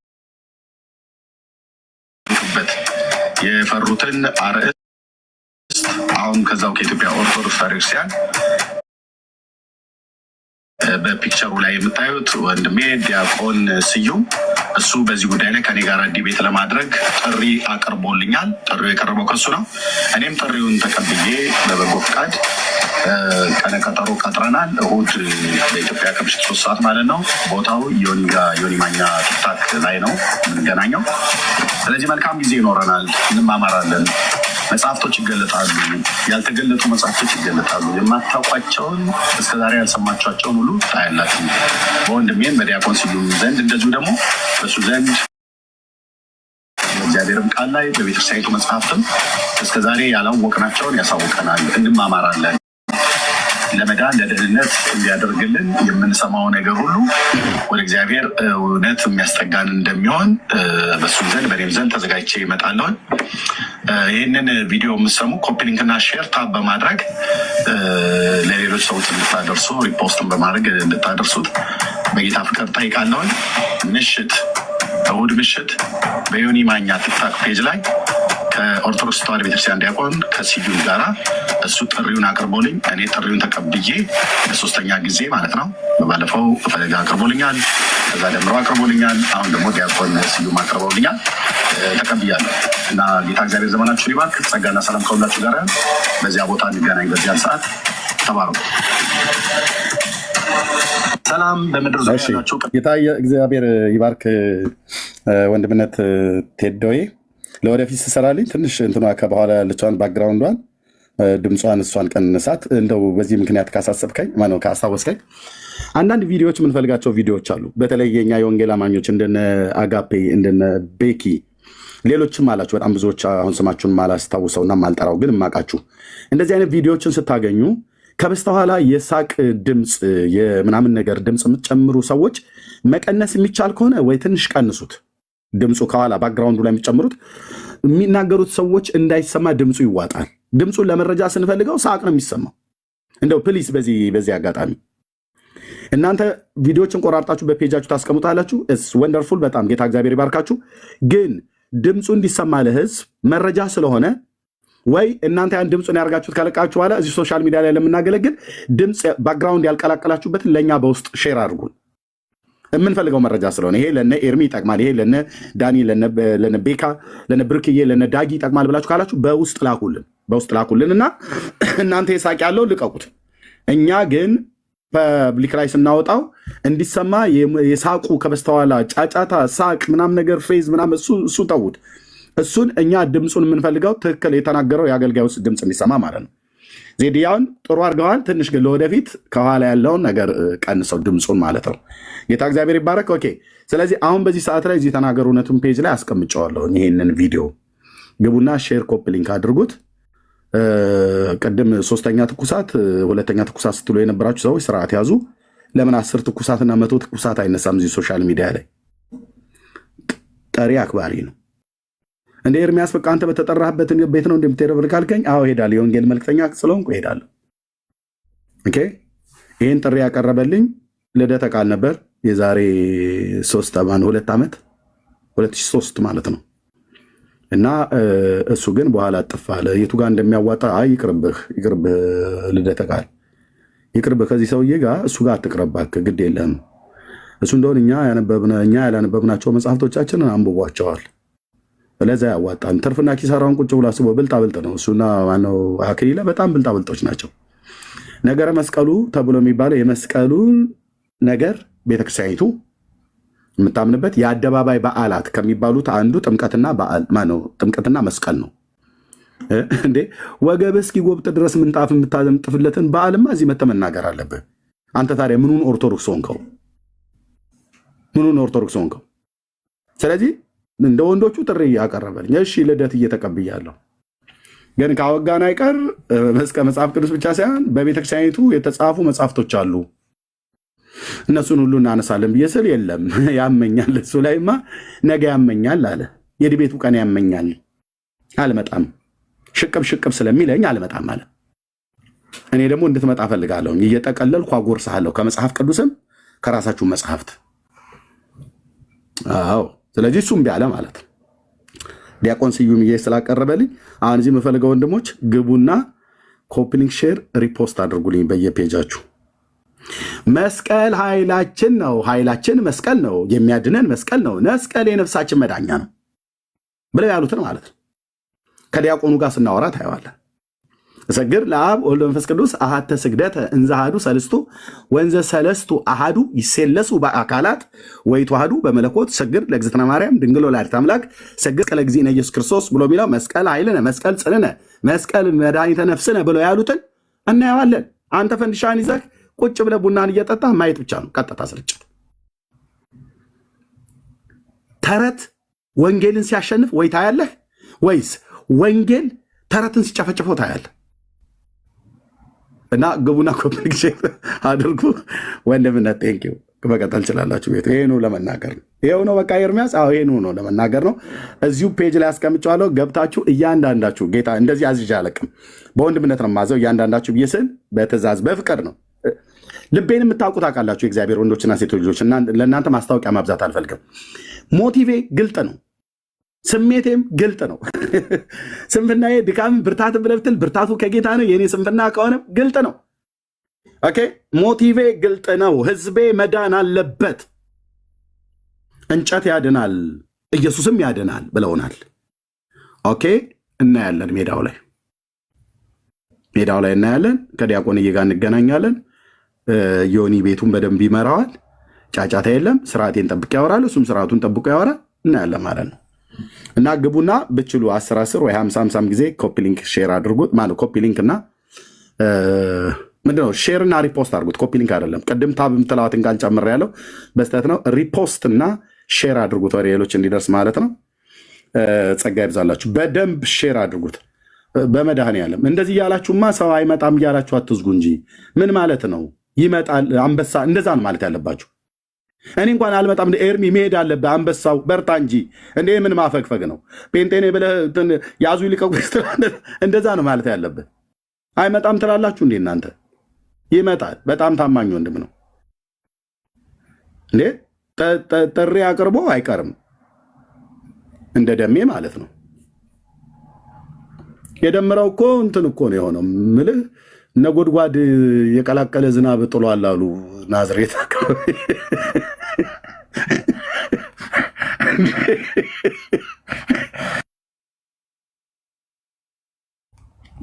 ፕሮቴስታንት ገለባ ነው ትላላችሁ እኮ ትመጡና ደግሞ ኦርቶዶክሳውያን እኔ ፊት ወደ ፕሮቴስታንት ገለባ ነው ምን ያውቀና የእግዚአብሔርን ቃል እነሱ አዳራሽ ተሰብስበው ኢየሱስ ጌታ ነው ከማለት ውጭ ምን ሞያ ያላቸውና አንቺዬ ትልልኛለህ እዛ ቁጭ ብለህ ና ገባና ገጠም ብዬ ስልህ ደውሉለት እንዳይገባ እንደው በወላዲት አምላክ እንደው በወላዲት በአቡነ ሐራ ይዤዋለሁ እንዳይገባ ይሄንን ነገር ይሰርዝ እያልክ ትደዋወላለህ። 4 ቦታ እኮ ነው ላይቭ የከፈቱት የዛን ቀን። ሲሶ እዚህ ከፍቶ እኔና ደምረውን ይጠብቅልሃል። ደምረው እዛ ከፍቶልሃል። ፈቅ ብሎ ጋዲሳ ከፈተ። እዛ ደግሞ አኪሊል ከፈተ። ለምን ህዝቡን እንበትነው? ህዝቡን የሚያወሩትን እኮ ብራዘር ኪሳቸው ውስጥ ምን ያህል ገንዘብ እንዳለ መረጃ ማግኘት ብንፈልግ ስራቸው ሰዎች አሉ። እንበትነው ህዝቡን። ሲሶ ቤት ሪፖርት አድርጉ። ምንም ያላደረጋቸውን ሰው ሪፖርት፣ ሲሶ ቤት ላይ ሪፖርት፣ አኬ በዛ ክፈት፣ ህዝቡን እንበትነው። ምክንያቱስ ሲሶ ቤት ኤርሚያስ ገብቷል፣ ደምረው ቀርቷል። ህዝቡ እዛ ሄዶ ቁጭ ብሎልሃል። ወደ 4000 ሰው ነበረ፣ 4500 ሲሶ ቤት እና እኛ ቤት ካልከፈትን እዛ አፍጥጠው የሚጠብቁትን ኤርሚያስ ሊሰብክ ነው። እኔ እኮ እዛን ቀደም እኮ አልሰበኩም ወንድሞች እናቶቼ። በጉዳዩ ላይ መቼ ተናገርኩ? አድፍጬ እየጠበቅኩ ነው አልኩህ። አድፍጬ አንዱ የተንቀዠቀዠ ደብተራ እንዲገባልኝ እፈልጋለሁ። ነገረ ማርያም ላይ በነገረ ድህነት የነሸጠው ጥሩኝ። የዛን ቀን እግሬ እስኪሰባበር ነው ሮጬ የምመጣው፣ በእግርም ቢሆን ማለት ነው። እግሬ እስኪሰባበር ይህን ደብተራማ በአንድ እግሩ ነው የምናቆመው አልኩ። በምን? በእውቀት በእውቀት። ኤርሚያስ መጽሐፍ ቅዱስ አያውቅም እሱ ገድላት ድርሳናት ነው የሚያውቀው እያላችሁ በጣም ብዙ ዘመን ስትፈክሩ ዝም ብዬ አይቻለሁ፣ እየሳኩብህ ማለት ነው።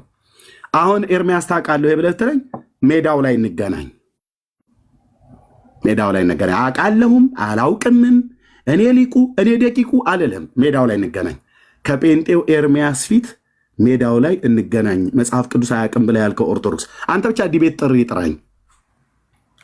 አንዳንዶቹ ዲቤት ጥሪያቸውን ማንቀበል በጣም ብላክ ሊስት ውስጥ የከተትኳቸው 3 ሰዎች አሉ። የፈለገ ቢጮው እንደውም ከዚህ በኋላ ከምእመን ጋር ምእመን የኦርቶዶክስ ምእመን የሆነ ማንንም የዲቤት ጥሪ ቢጠራ አልቀበልም። በዲያቆን ጀምረናል፣ በዲያቆን እንቀጥላለን፣ ወደ ካህን እንዞራለን፣ ወደ መነኩሴና ወደ ባህታዊ ነው የምንሄደው። ምን ያርግልኛል? ይሄ ቅዳሴ ጸበል እጁ ላይ ስንሰጠው ሲጠጣ የሚውል ትውልድ ምን ያርግ? ምን ሊያወራው ነው የሚመጣው? አሁን ሶሻል ሚዲያ ላይ ያላቸው ምን ሊያወሩ ነው የሚመጡት? ከዚህ በኋላ አገልጋይ ካልሆኑ በስተቀር የማንንም ዲቤት አልቀበልም። የስዩም አገልጋይ ስለሆነ የተቀበልኩት ዲያቆን ስለሆነ። ደምረው ብዙ ዓመት ስለሰደበኝ በጣም ብዙ ዓመት ኦርቶዶክስን ሳታውቃት ወጥተሃል እያለ ሙሉ ወንጌል ቤተክርስቲያን ውስጥ ሆኖ ይሰድበኝ ነበር። የአንድ ሰፊ ምላስ ያለው ቢንያም ነው የሚባለው ሰውዬ ከእሱ ጋር ሆኖ ማለት ነው። እሱንም አንድ ቀን አግኝቼዋለሁ ማለት ነው። አያውቃትም ኤርሚያስ ኦርቶዶክስን የት ያውቃትና ብሎ ስላሉ እንደው ሊቀ ሊቃውንት ደምረው ዛ ሀገረ ወግዳ የተሰቀለ ጣሳ ባየበት ቤት ጠላ ለመጠጣት ናዝሬት ውስጥ እንደ መግባት አይደለም ዲቤት መግባት። ደግመዋለሁ። የተሰቀለ ጣሳ ባለበት ቦታ ላይ ጠላ ለመጠጣት ተደብቆ እኛው ጋር ሙሉ ወንጌል ሆኖ ተደብቆ እንደሚጠጣ አይደለም። ቤተክርስቲያን ስታቅበት ጠራቸው፣ አገሰጸችው እና ስርዓት ያስብላ ስትለው መጣና ሶሻል ሚዲያ ላይ ጴንጤ እያለ መሳደብ ጀመረ። አየች ሙሉ ወንጌል አየችና ስርዓትን ትይዛለህ፣ ካልሆነስ የተክሳስ ጊዜ የተሰጠው እምቢ ሲል ደብዳቤ ጽፋ ንካው አለችው። እዚህ ይምጣ፣ እኔ ደግሞ እዚህ የጽድቅን ቃል የወንጌል እውነት ሰብኬው ጌታ ለህይወት የሚሆን ንስሐ ከሰጠው እንደገና መልሰን አናስጠምቀውም፣ መልሶ ወደ እግዚአብሔር ቤት እንዲገባ እናደርገዋለን። እንዲህ ስርዓት የሌላቸውን ቸርች ውስጥ ያሉትን ያለ ስርዓት የሚሄዱትን ገስጿቸው ብለው እንዳሉ ገስጹ። መሪዎቻችን፣ ፓስተሮቻችን ገስጽ አልኩ። ስርዓት መኖር አለበት። እያቀምክ እየቃምክ እየጠጣ እያጨስክ መተህ የምትጨፍርበት ቤት አይደለም የጴንጤ ቤት። እና ደሜ ወዬ የተሰቀለ ጣሳ ማለት ጠላ ቤት ምናምን ነገር በለ ራሊ እስኪ አርፈ ረፍ እስኪ ረፍ። አንተ አቅምን ታውቃለህ። ደጋግመን እኮ አውርተናል። ተሯሯጥክ። እኔ ያልኩ ከማንም ዱርዬ ጋር አሁን አልነጋገርም። አገልጋይ የሆነ ክህነት ያለው ዲያቆን የሆነ ቄስ የሆነ መነኩሴ የሆነ ቆሞስ የሆነ ከእነሱ ጋር ነው የማወራው። ኦኬ፣ ከእነሱ ጋር ነው የምናወራው ማለት ነው። ቤተክርስቲያኒቱን ሪፕሬዘንት ያደርጋሉ። እኔ ወንጌላዊ ነኝ። ቤተክርስቲያን አለኝ፣ መሪዎች አሉ። ኦኬ፣ እሞክለው ህዝብ አለ፣ ወንጌላውያንን ማለት ነው። ከጥፋቴ በቀር የምናገረው ቃል እንደ እግዚአብሔር ቃል ካልሆነ የምወክለው ህዝብ አለ።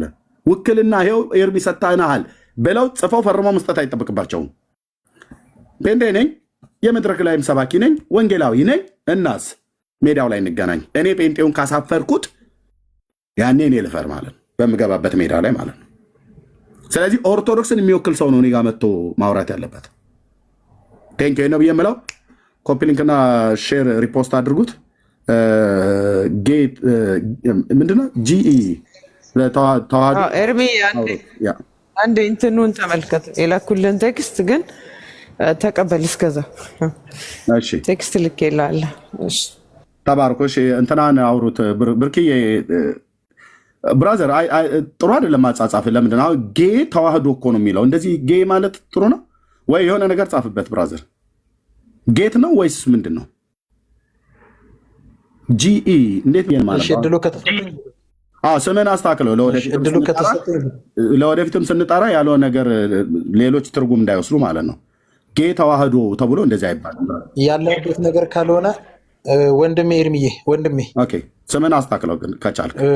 በእናትም ባንገናኝ የእናቴ ልጅ ብዬ ልጥራ። ጌት ተዋህዶ ነው የሚለው። ጌት ተዋህዶ ነው የሚለው። ችግር የለውም አላስተካክለውም። እኔ አስቤበት አለሜበት ብዙ ጊዜ ጌት ተዋህዶ ነው የሚለው። ሁለቴ አይጻፍም አባት 1970 ላይ ስታካረክ ብዬ ነው በትምህርት ጉዳይ።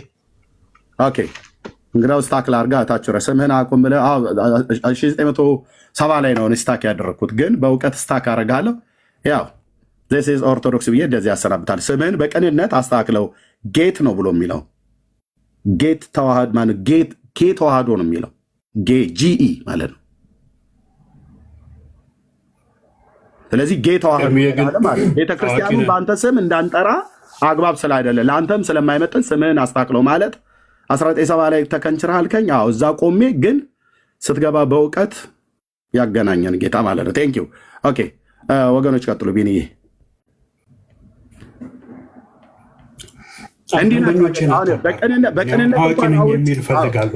በቅንነት እንኳን አውርቼው እንዲህ ናቸው ኦርቶዶክሳውያን። በቅንነት አውርቼው ማለት ነው።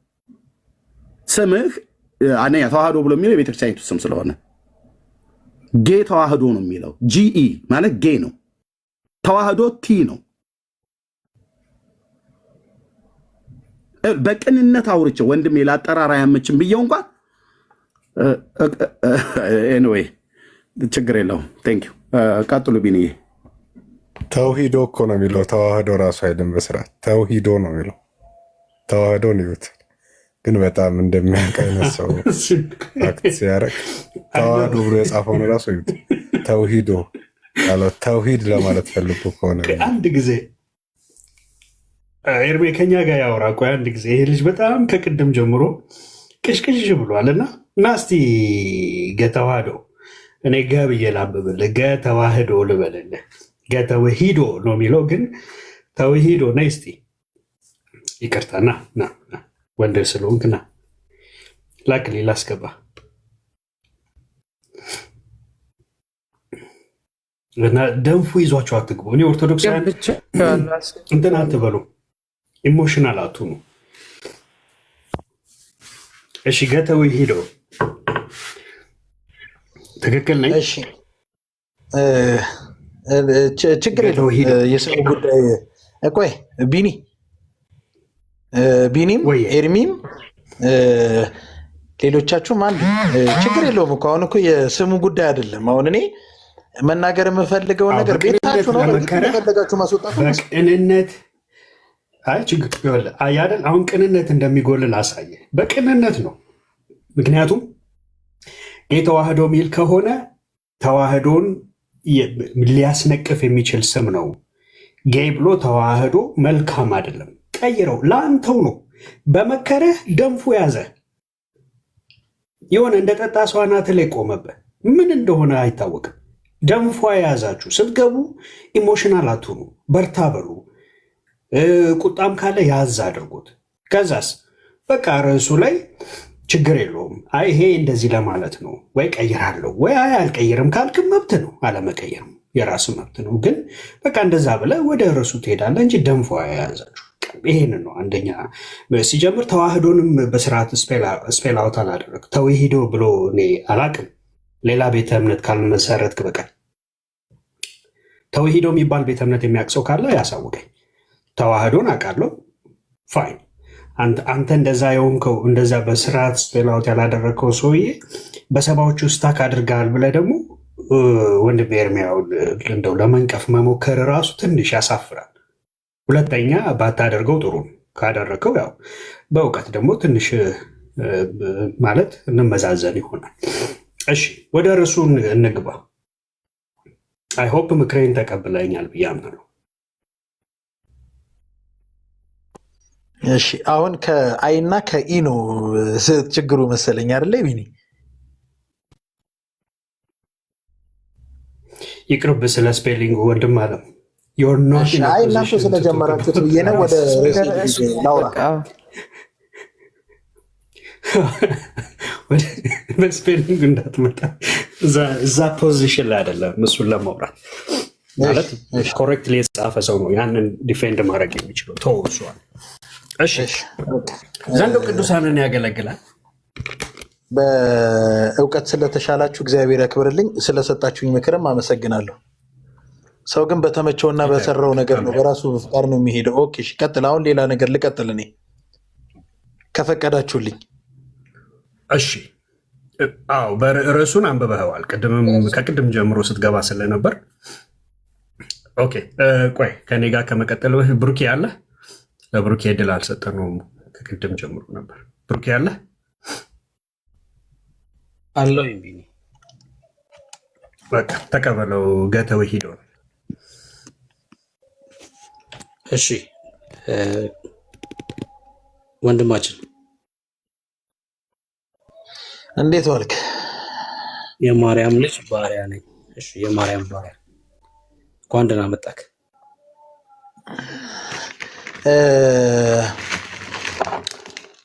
ሁል ጊዜ ስለምከታተላችሁ አሉባልታ እንዳይሆን በስነ ስርዓቱ ያለኝን ነገር ላቅርብ። አሁን እንዳታቋርጡኝ፣ የምትሰጡኝን ደቂቃ ስጡኝና ስድብ አልሳደብም። በአግባብ በስርዓት ነው የማወራው። እናንተም በአግባብ በስርዓት አስተናግዱኝ። ማስወጣት የሚባል ነገር የለም። እናንተም የመሰላችሁትን ነገር ነው ያነሳችሁት። እኔም ደግሞ እናንተ ባነሳችሁት ጉዳይ ላይ መልስ ልስጣችሁ። መልካም ደቂቃ አልሰጥህም። ያው ጠይቀሃለሁኝ። መልስን የጠየቅኩን እስከመለስክ ድረስ እስክጨርስ ሰማሃለሁ። የጠየቅኩን ካልመለስክ ደግሞ የጣልቃ ገባለሁ ማለት ነው። ቅዱሳንን የሚያገለግል ዘንዶ አለ ወይ? ምን ብለህ ታምናለህ? መጽሐፍ ቅዱሳዊስ ነው ወይ?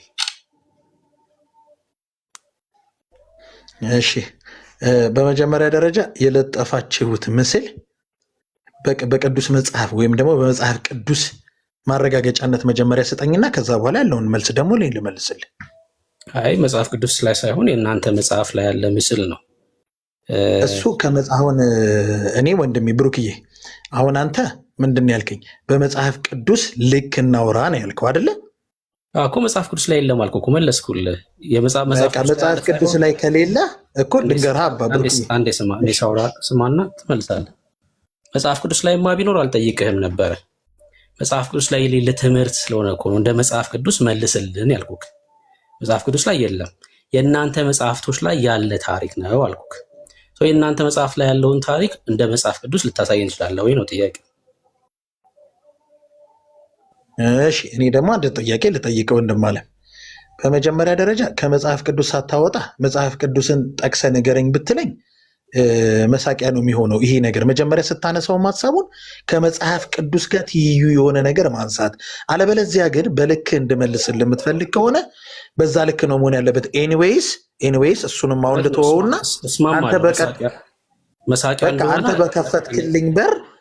አንተ በከፈትክልኝ በር ልግባና መስቀሉን እኔ ልሸከም፣ ችግር የለውም ልቀጥል።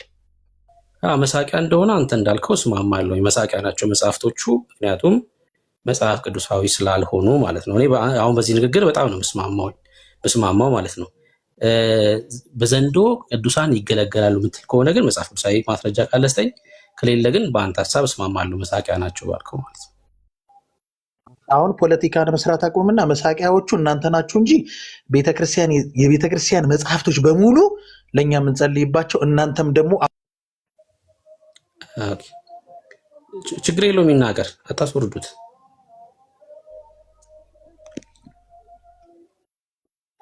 በልኩ መመለስ ስለሚቻል አይውረድ፣ ችግር የለውም። አይ ብሩኬ ዲስሪስፔክት ማድረግ ከጀመረ ትክክል አይደለም። በቃ ችግር የለውም። መልስ መስጠት አልቻለም። ሌላ ሰው ይግባል። ተቻሉ ሞልተዋል ኦርቶዶክሶች። በጣም ነው የሚያሳዝነው። ብቻ ኦኬ ቢና ግባ። ሰጀሽን መስጠት ይቻላል። እንዴት ዋላችሁ? እሺ ጌታ ይመስገን።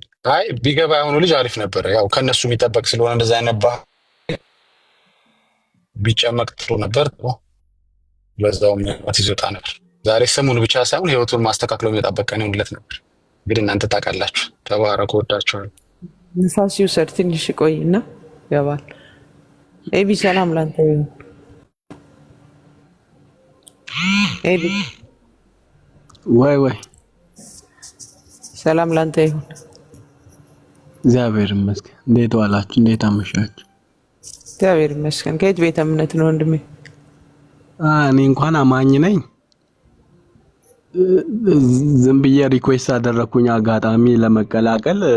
ያው እሱ ሲወጣ ገባ አጋጣሚ። እሺ ተባረክ ወንድማችን። አማኞች አትላኩ ሪኩዌስት ብለን ተነጋግረናል እና ተው በቃ ሌሎች ይጉ። እሺ ያው ብሩኬ እንግዲህ ይቻላል። አንድ ጊዜ ማስታወቂያ ልናገር። ነገ ዮኒ ቤት ዲቤት አለ እንዳትረሱ። ነገ ነው አይደለ ኤርሚያው? ካልተሳሳትኩ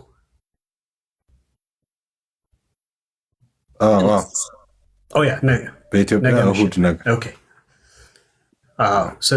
ሰዓት በኢትዮጵያ ሰዓት አቆጣጠር ከምሽቱ። ኧረ ኤርሚ የላኩልን ሜሴጅ ገብቶኛል ብሬ። እሺ እና ለማንኛውም ኤርሚ የሰራውን ቪዲዮ ታብታብ አድርጉ፣ ሼር አድርጉት፣ ፖስት ሪፖስት አድርጉት፣ ዱዌትም አድርጉት። ዲያቆን ስዩም ሊወያይ ተቀብሏል። ስለዚህ ውይይቱን ይቀጥላል ማለት ነው ነገ። ስለዚህ ቶሎ ቶሎ ሼር አድርጉት፣ ሪፖስትም አድርጉት፣ ዱዌት አድርጉት። ትልልቅ አካውንትም ያላችሁ እንደዚሁ ዱዌት አድርጉት። ተባረኩ፣ ጸጋ ይብዛላችሁ። ብሩኬ መቶላል። ቀጥሉ። ገቲ ተዋሂዶ መቶላል። ተውሂዶ መቶላል። እኔ የማርያም ባሪያ ነኝ ያለው ስሙ ተመችቶኛል። የማርያም ልጅ ባሪያ ነኝ የሚለው መጠሪያው በዚህኛው ነው የምጠራው። መጽሐፍ ቅዱሳዊ ማስረጃ አስጠኝ። እሺ በቅዱሳን በዘንዶ ይገለገላሉ ለሚለው ትምህርታችሁ መጽሐፍ ቅዱሳዊ ማስረጃ አስጠኝ። ብሩክዬም ቢኒም ዕብራዊትም እኔ በስነ ስርዓት እያወራሁ ነው አይደለ? ለምንድን ነው የምታስወጡ እንዴ? ችግር የለውም ቀጥለው ገባ አይደለም ስታወራ እኮ ብሩክ አይደለም። ቆይ ብሩኬም ቢኒያምም ዕብራዊትም ምናምን ሁላችሁም ስታወራ ኢቭን ሚዩት እያደረግኩ ነው ምሰማ። ለምን ታስወጣኝ? መሳደብ ስለጀመርክ ነው የወጣው። አንተም እኮ አንተ እየተሳደብክ እኮ ነው። አንተ በትክክል እያወራህ ነው። እኔ አልተሳደብኩም። ሲጀመር ምን ተሳደብኩ? ምንም አልተሳደብኩም። እሺ ቀጥል። አሁን ሀሳቡ ላይ ችግር የለውም እኮ አታስወጣኝ። በቃ ላውራ፣ ጠየከኝ ላብራራ። አንተም ባብራራበት መልክ እኔም ላብራራ። አትወጣም፣ ችግር የለውም ቀጥል። ይኸው ችግር የለውም። በቃ እኮ አታስወጡኝ። በቃ እኔ ሀሳቤን ልጨርስ። አለበለዚያ ችግር የለውም እኮ እኔ ከዚህ በኋላ እዚህ ቤትም አልመጣም። ምንም ችግር የለውም። ለመማማር ከሆነ ማለት ነው። አትወጣም አልኩህ እኮ በቃ ችግር የለውም ቀጥል። በቃ ስለዚህ አሁን አንተ በምታወራው ልክ የማርያም ልጅ አገልጋይ ነኝ ጌታ ተዋሂዶ ምናምን የምትለውን ነገር አቁምና ፖለቲካን ተወውና በመጽሐፍ ቅዱሳዊ ቃል እናንተ ያላቀረባችሁትን ምስል በመጽሐፍ ቅዱሳዊ ቃል እኔ መልስልሃለሁ። አለቀ። አንዴ እሺ ፖለቲካ ስላልክ እኔ አሁን ፖለቲካ ሳይሆን የጻፍከውን ስም ያነበብኩ ከታች የማርያም ልጅ ባሪያ ነኝ ብለህ ጽፈሃል አይደል? እሱን ነው ያነበብኩት እንጂ የጻፍከውን ነው ያነበብኩት። እሺ ወንድም አለ አሁን ጥቅስ ውስጥ እሺ በመጀመሪያ ደረጃ አሁን የምታምነውን ነገር አንድ ነገር ልንገርህ። የለጠፋችሁት ከመጽሐፍ ቅዱሳዊ ቃል ሳይሆን ከኛ ከመጽሐፍት ነው የወሰዳችሁት አይደለ?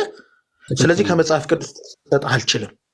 ለምንድን ከመጽሐፍ ቅዱስ ጥቅስ ከሰጠኝ እኔ እሰጥሃለሁ። ከመጽሐፍ ቅዱስ ጥቅስ ችግር የለብኝም። ሲጀመር እናንተ መጀመሪያ ላይ ከመጽሐፍ ቅዱስ ብቻ እንወያይ ስትሉ የነበራችሁ ሰዎች አሁን ደግሞ መጽሐፍ ቅዱሱን አዋቂዎች መጡና ልክ መረታት ስትጀምሩ ወደ ገድል ደግሞ ልትሸሸጉ መጣችሁ። አሁን ደግሞ ከገድል ደግሞ ትክክል ነው ብለን ደግሞ ወደ ገድሉ ስንመጣባችሁ የመናፍቃን ወሬ ይሄ ነው።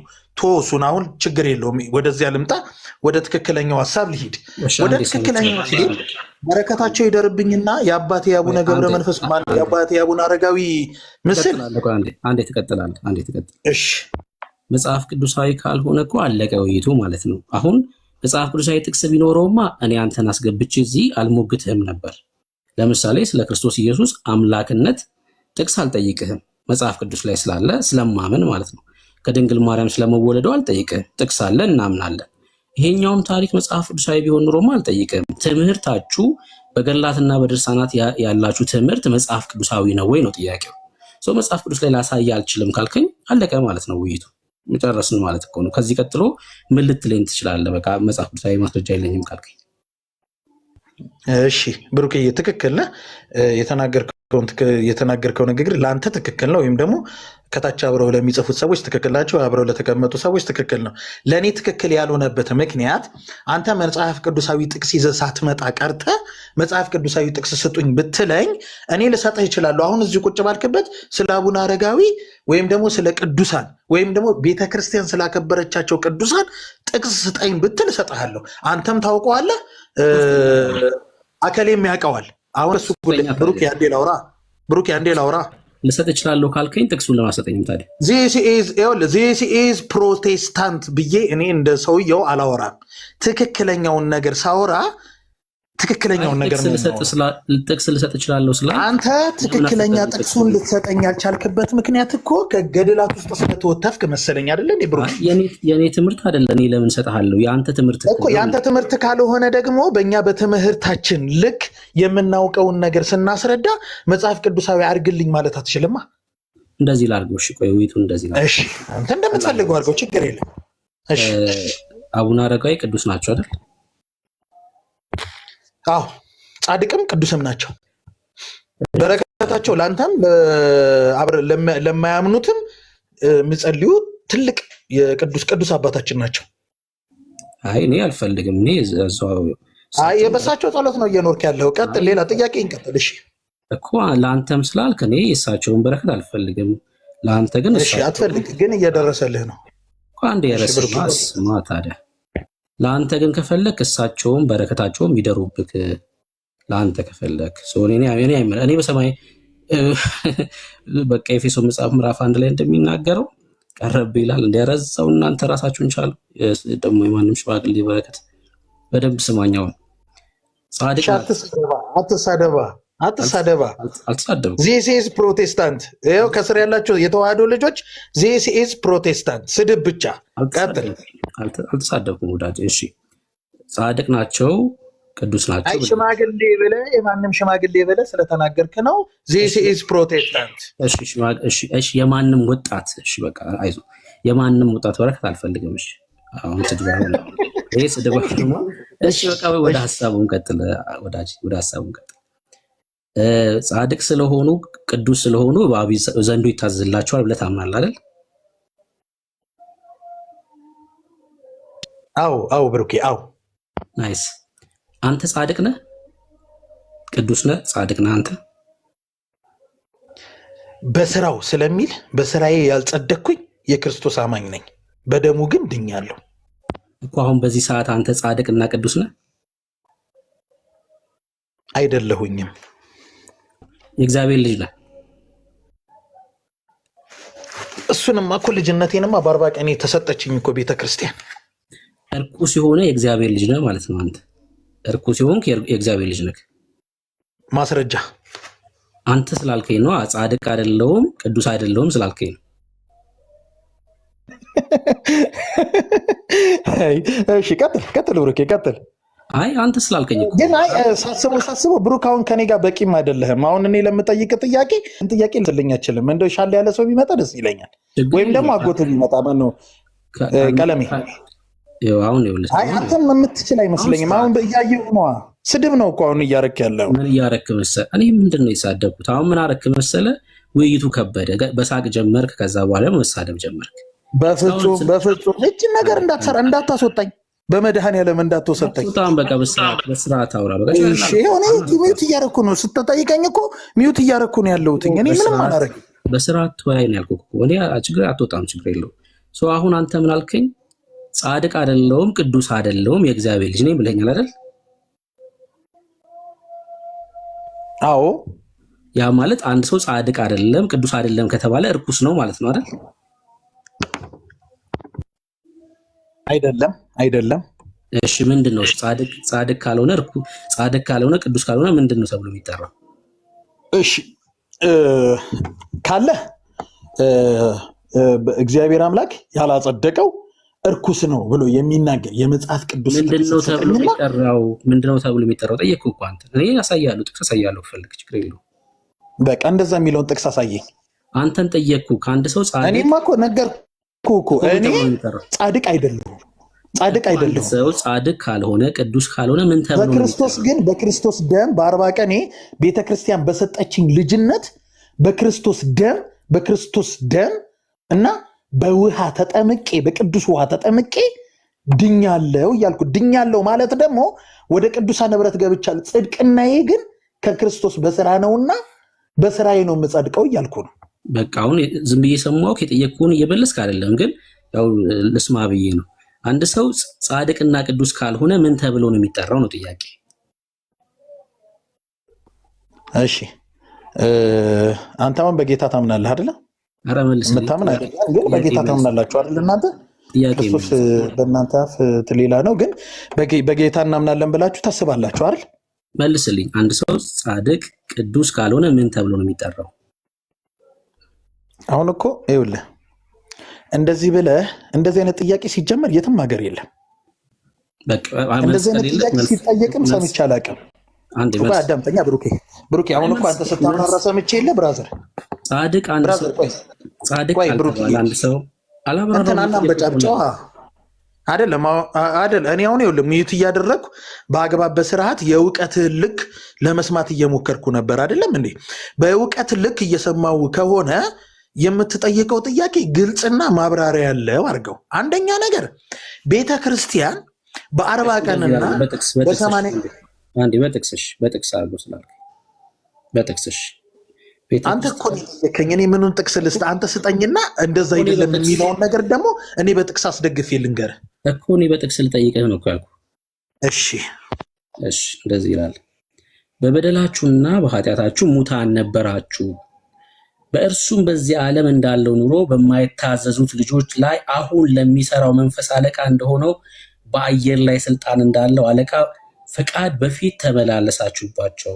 በእነዚህም ልጆች መካከል እኛ ሁላችን ደግሞ የስጋችንና የልቦናችን ፈቃድ እያደረግን በስጋችን ምኞት በፊት እንኖር ነበር፣ እንደ ሌሎችም ደግሞ ከፍጥረታችን የቁጣ ልጆች ነበርን ይላል። አንደኞቹ የቁጣ ልጆች የተባሉና ምን አይነት ናቸው? ሙታን የተባሉ ናቸው። አሁን አንተ የቁጣ ልጅ ነህ ወይስ ጻድቅ ነህ ነው ጥያቄው። በጥቅስ ነው። ኤፌሶን መጽሐፍ ምዕራፍ 2 ነው ያነበብኩልህ። የቁጣ ልጅ ነህ ወይስ ጻድቅ ነህ? ማንን ነው እንደዛ ያለው መጽሐፍ ቅዱስ? ኤፌሶን ላይ ማንን ነው ያለው እንደዛ? ጥቅስ አነበብኩልህ። አንተ አሁን ጻድቅ ነህ ወይስ ማንን ነው ያለው እንደዛ? አይደለም ኤፌሶን ላይ አሁን ያነበብከውን ጽድቅ ቁንጽሏን ይዘህ ከምትወጣ ማንን ነው ያለው? ለማን የተናገረው? ለኤፌሶን ክርስቲያኖች ቅዱስ ጳውሎስ መልእክት ሲጽፍላቸው እንደዚህ ብሎ ጻፈላቸው። ሐዋርያው ቅዱስ ጳውሎስ ለኤፌሶን ሰዎች እንደዛ ብሎ ሲጽፍላቸው ምንን ለማመላከት ነው እንደዛ ያለው ነው? አሁን ይህ ሰውዬ መጽሐፍ እሺ፣ እንደዚህ እናድርግ። የኤፌሶን መልእክት አዲስ ኪዳን ነው። ብሩኬ ከሆነ በቃ ይበቃል። አይደለም አንዴ ቆይ፣ ቅድም ዕብራይት ያስወረደች ትክክል ነው ልል ነው አሁን ማለት ነው። መጠይቅን ማትመልስ ከሆነ ለውይይቱ በቂ አይደለም ማለት ነው። በቂ አይደለም። በቃ ዚስ ኢዝ ፕሮቴስታንት ይሄ ነው በቃ ዓላማ። አሁን እኔ ለምን ሚዩት ታደርገኛለህ? በቃ ውረድ፣ እንደው አትበጥንም። በቃ መጽሐፍ ቅዱስ አንብብ። በነገራችን ላይ ኤፌሶን መልእክት አዲስ ኪዳን ይሁን ብሉይ ኪዳን እንኳን የማይለይ ልጅ ነው። ይሄ ልጅ አይለይም፣ ለይቶ እንኳን አያውቅም። ግን የሚጠየቁት እንኳን አይመልሱም። አንድ ሰው ጻድቅ ካልሆነ ቅዱስ ካልሆነ እርኩስ ነው ማለት ነው። ወይ ደግሞ የዚህ ዓለም ገዢ የሆነው ልጆች ናቸው ማለት እኮ ነው። በጣም ቀላል እኮ ነው። እግዚአብሔር ደግሞ እርኩሳን ልጆች የሉትም። የእግዚአብሔር ልጆች ነን ይሉና ከዛስ እርኩስ ነን ይላሉ። እርኩስ ነን ይላሉ። ይሄ በነገራችን ላይ አደገኛ ትምህርት ነው። የኦርቶዶክስ ስር ሰደድ ትምህርት ነው። ኦርቶዶክሳውያን በስዕል ፊት ሲደፉ ለፍጡራን ሲዘምሩ ስትመለከቷቸው ያሉበትን ቦታ ነው በትክክል የሚናገረው። እናንተ እዚህ ውስጥ ያላችሁ ጴንጤዎች ጌታን ሁሌም ባርኩ። ለፍጡር ማዘምሩት፣ በስዕል ፊት ማሰግዱት፣ ፍጡር ተስፋ ማታረጉት የእግዚአብሔር ልጆች ስለሆናችሁ ነው። በክርስቶስ ኢየሱስ ወደ አብ መግባት ስላቻላችሁ ነው። ወደ አብ የገባ ሰው ለሌላው ፍጡር አይዘምር፣ አይሰግድም፣ አይገዛም፣ እነሱን ተስፋ አያደርግም። አዎ ክርስቲያን ጻድቅ ነው። አይገርምም? ጻድቃን ነን እኛ። እዚህ ውስጥ ያሉ አሁን ስለ ጽድቅ ሲወራ ሰምተህ ታውቃለህ አይደል ወዳጄ? እዚህ ውስጥ ያሉት ጴንጤዎች ናቸው። እዚህ ውስጥ ያለው ጴንጤ ማህበረሰብ ማለት ነው። እኛ በእርሱ ሆነን የእግዚአብሔር ጽድቅ እንሆን ዘንድ ኃጢአት ያላወቀውን እርሱን ስለኛ ኃጢአት አደረገው። ምን ማለት መሰላችሁ? በእግዚአብሔር ፊት ትክክለኛ ሰዎች ሆንን ማለት ነው። ነውር የሌለባቸው ሰዎች። እኛ በባህሪያችን ጽድቅ የማያቀን ሰዎች ነበርን። በባህሪያችን ግን ጻድቅ ተደረግን። ጌታ ኢየሱስ ክርስቶስ ደግሞ ኃጢአት የማያቀው ጻድቅ ነው። ኃጥ ተደረገ ኢየሱስ ስለኛ። እሱ ኃጥ ተደረገ፣ እኛ ጻድቅ ተደርገን ነው። ሰርተን አይደለም ጻድቅ የሆነው፣ ተደርገን ነው። ጌታ ኢየሱስ ክርስቶስም ስለኛ ኃጢአት ነው የሆነው። ለውጥ ነው መስቀል ላይ የተካሄደው። እኔ በእግዚአብሔር ፊት ነውር አልባ ነኝ። ክርስቲያኖች ይሄ ነው በቃ ትልቅ ትምክታችን። በእግዚአብሔር ፊት ያለን ትምክት ይሄ ነው። ነውር አልባ ነን። የሁላችሁ ኤፌሶን መልእክት መጽሐፍ ምዕራፍ 1 ላይ ሲናገር እንደዚህ ነው የሚለው የእግዚአብሔር ቃል፣ ዓለም ሳይፈጠር በፊቱ ቅዱስና ነውር የሌለን በፍቅር እንሆን ዘንድ በክርስቶስ መረጠን ነው የሚለው። በፊቱ በማን? በእናንተ አይደለም ወዳጆቼ፣ በእግዚአብሔር ፊት ነውር አልባ ነን። ነውር አልባ ያደረገን ደግሞ የክርስቶስ ኢየሱስ ደም ነው። ይሄ ነው ትምክታችን። የክርስቲያን ትምክቱ ይሄ ነው። ነውር አልባ የሆነው የክርስቶስ ኢየሱስ ደም እኛን ነውር አልባ አደረገን። በቃ ጻድቅ ነን፣ ጻድቃን ነን። ጴንጤ በቃ አዳራሽ ውስጥ ሲል ታየዋለህ አይደለ? ጨርቁን አውልቆ እንደዚህ ሲዘል ታየዋለህ። ከሞት ያመለጠ ትውልድ ስለሆነ ነው። በእግዚአብሔር ፊት መቆሚያ ድፍረት ስላገኘ ነው። ቢል ይገርማል እንዴ! አንተ የ10 ዓመትና የ20 ዓመት ፍርድ ቤት ሄዶ ነፃ ወጥታል ስትባል ታብዳለህ በሰዎች ፊት። የዘላለም ሞት የተሻረለት ማህበረሰብ ነው ጴንጤ። አዎ እርግጠኛ ሆኗል እንደገባ ማለት ነው። የዘላለም ህይወት ሲሞት አይደለም ሄዶ የሚያረጋግጠው። አይገርምም? የዘላለም ህይወት እንዳለን እኛ የምናረጋግጠው በስጋ ስንለይ አይደለም። አሁን በዚህ ሰዓት በምድር ላይ ያለን የዘላለም ህይወት እንዳለን እናውቃለን። አንድ ሰው በክርስቶስ ኢየሱስ ሲሆን የዘላለም ህይወት አለው። የዘላለም ህይወት የሚወረስ አይደለም፣ የሚኮን ነው፣ ማንነት ነው። የእግዚአብሔርን ህይወት መካፈል ነው። ይኸውላችሁ ዮሐንስ በመልእክቱ እንደዚህ አለ።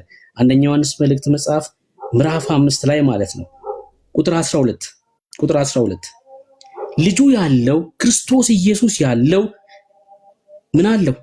ልጁ ያለው ህይወት አለው። ክርስቶስ ኢየሱስ ያለው ህይወት አለው። የእግዚአብሔር ልጅ የሌለው ህይወት የለውም። ህይወት በክርስቶስ ኢየሱስ ነው። ተመልከቱ። ከዛስ የዘላለም ህይወት እንዳላችሁ ታውቁ ዘንድ። የዘላለም ህይወት በስጋ ስትለዩ ታውቃላችሁ አይደለም የሚለው መጽሐፉ። የዘላለም ህይወት ማንነት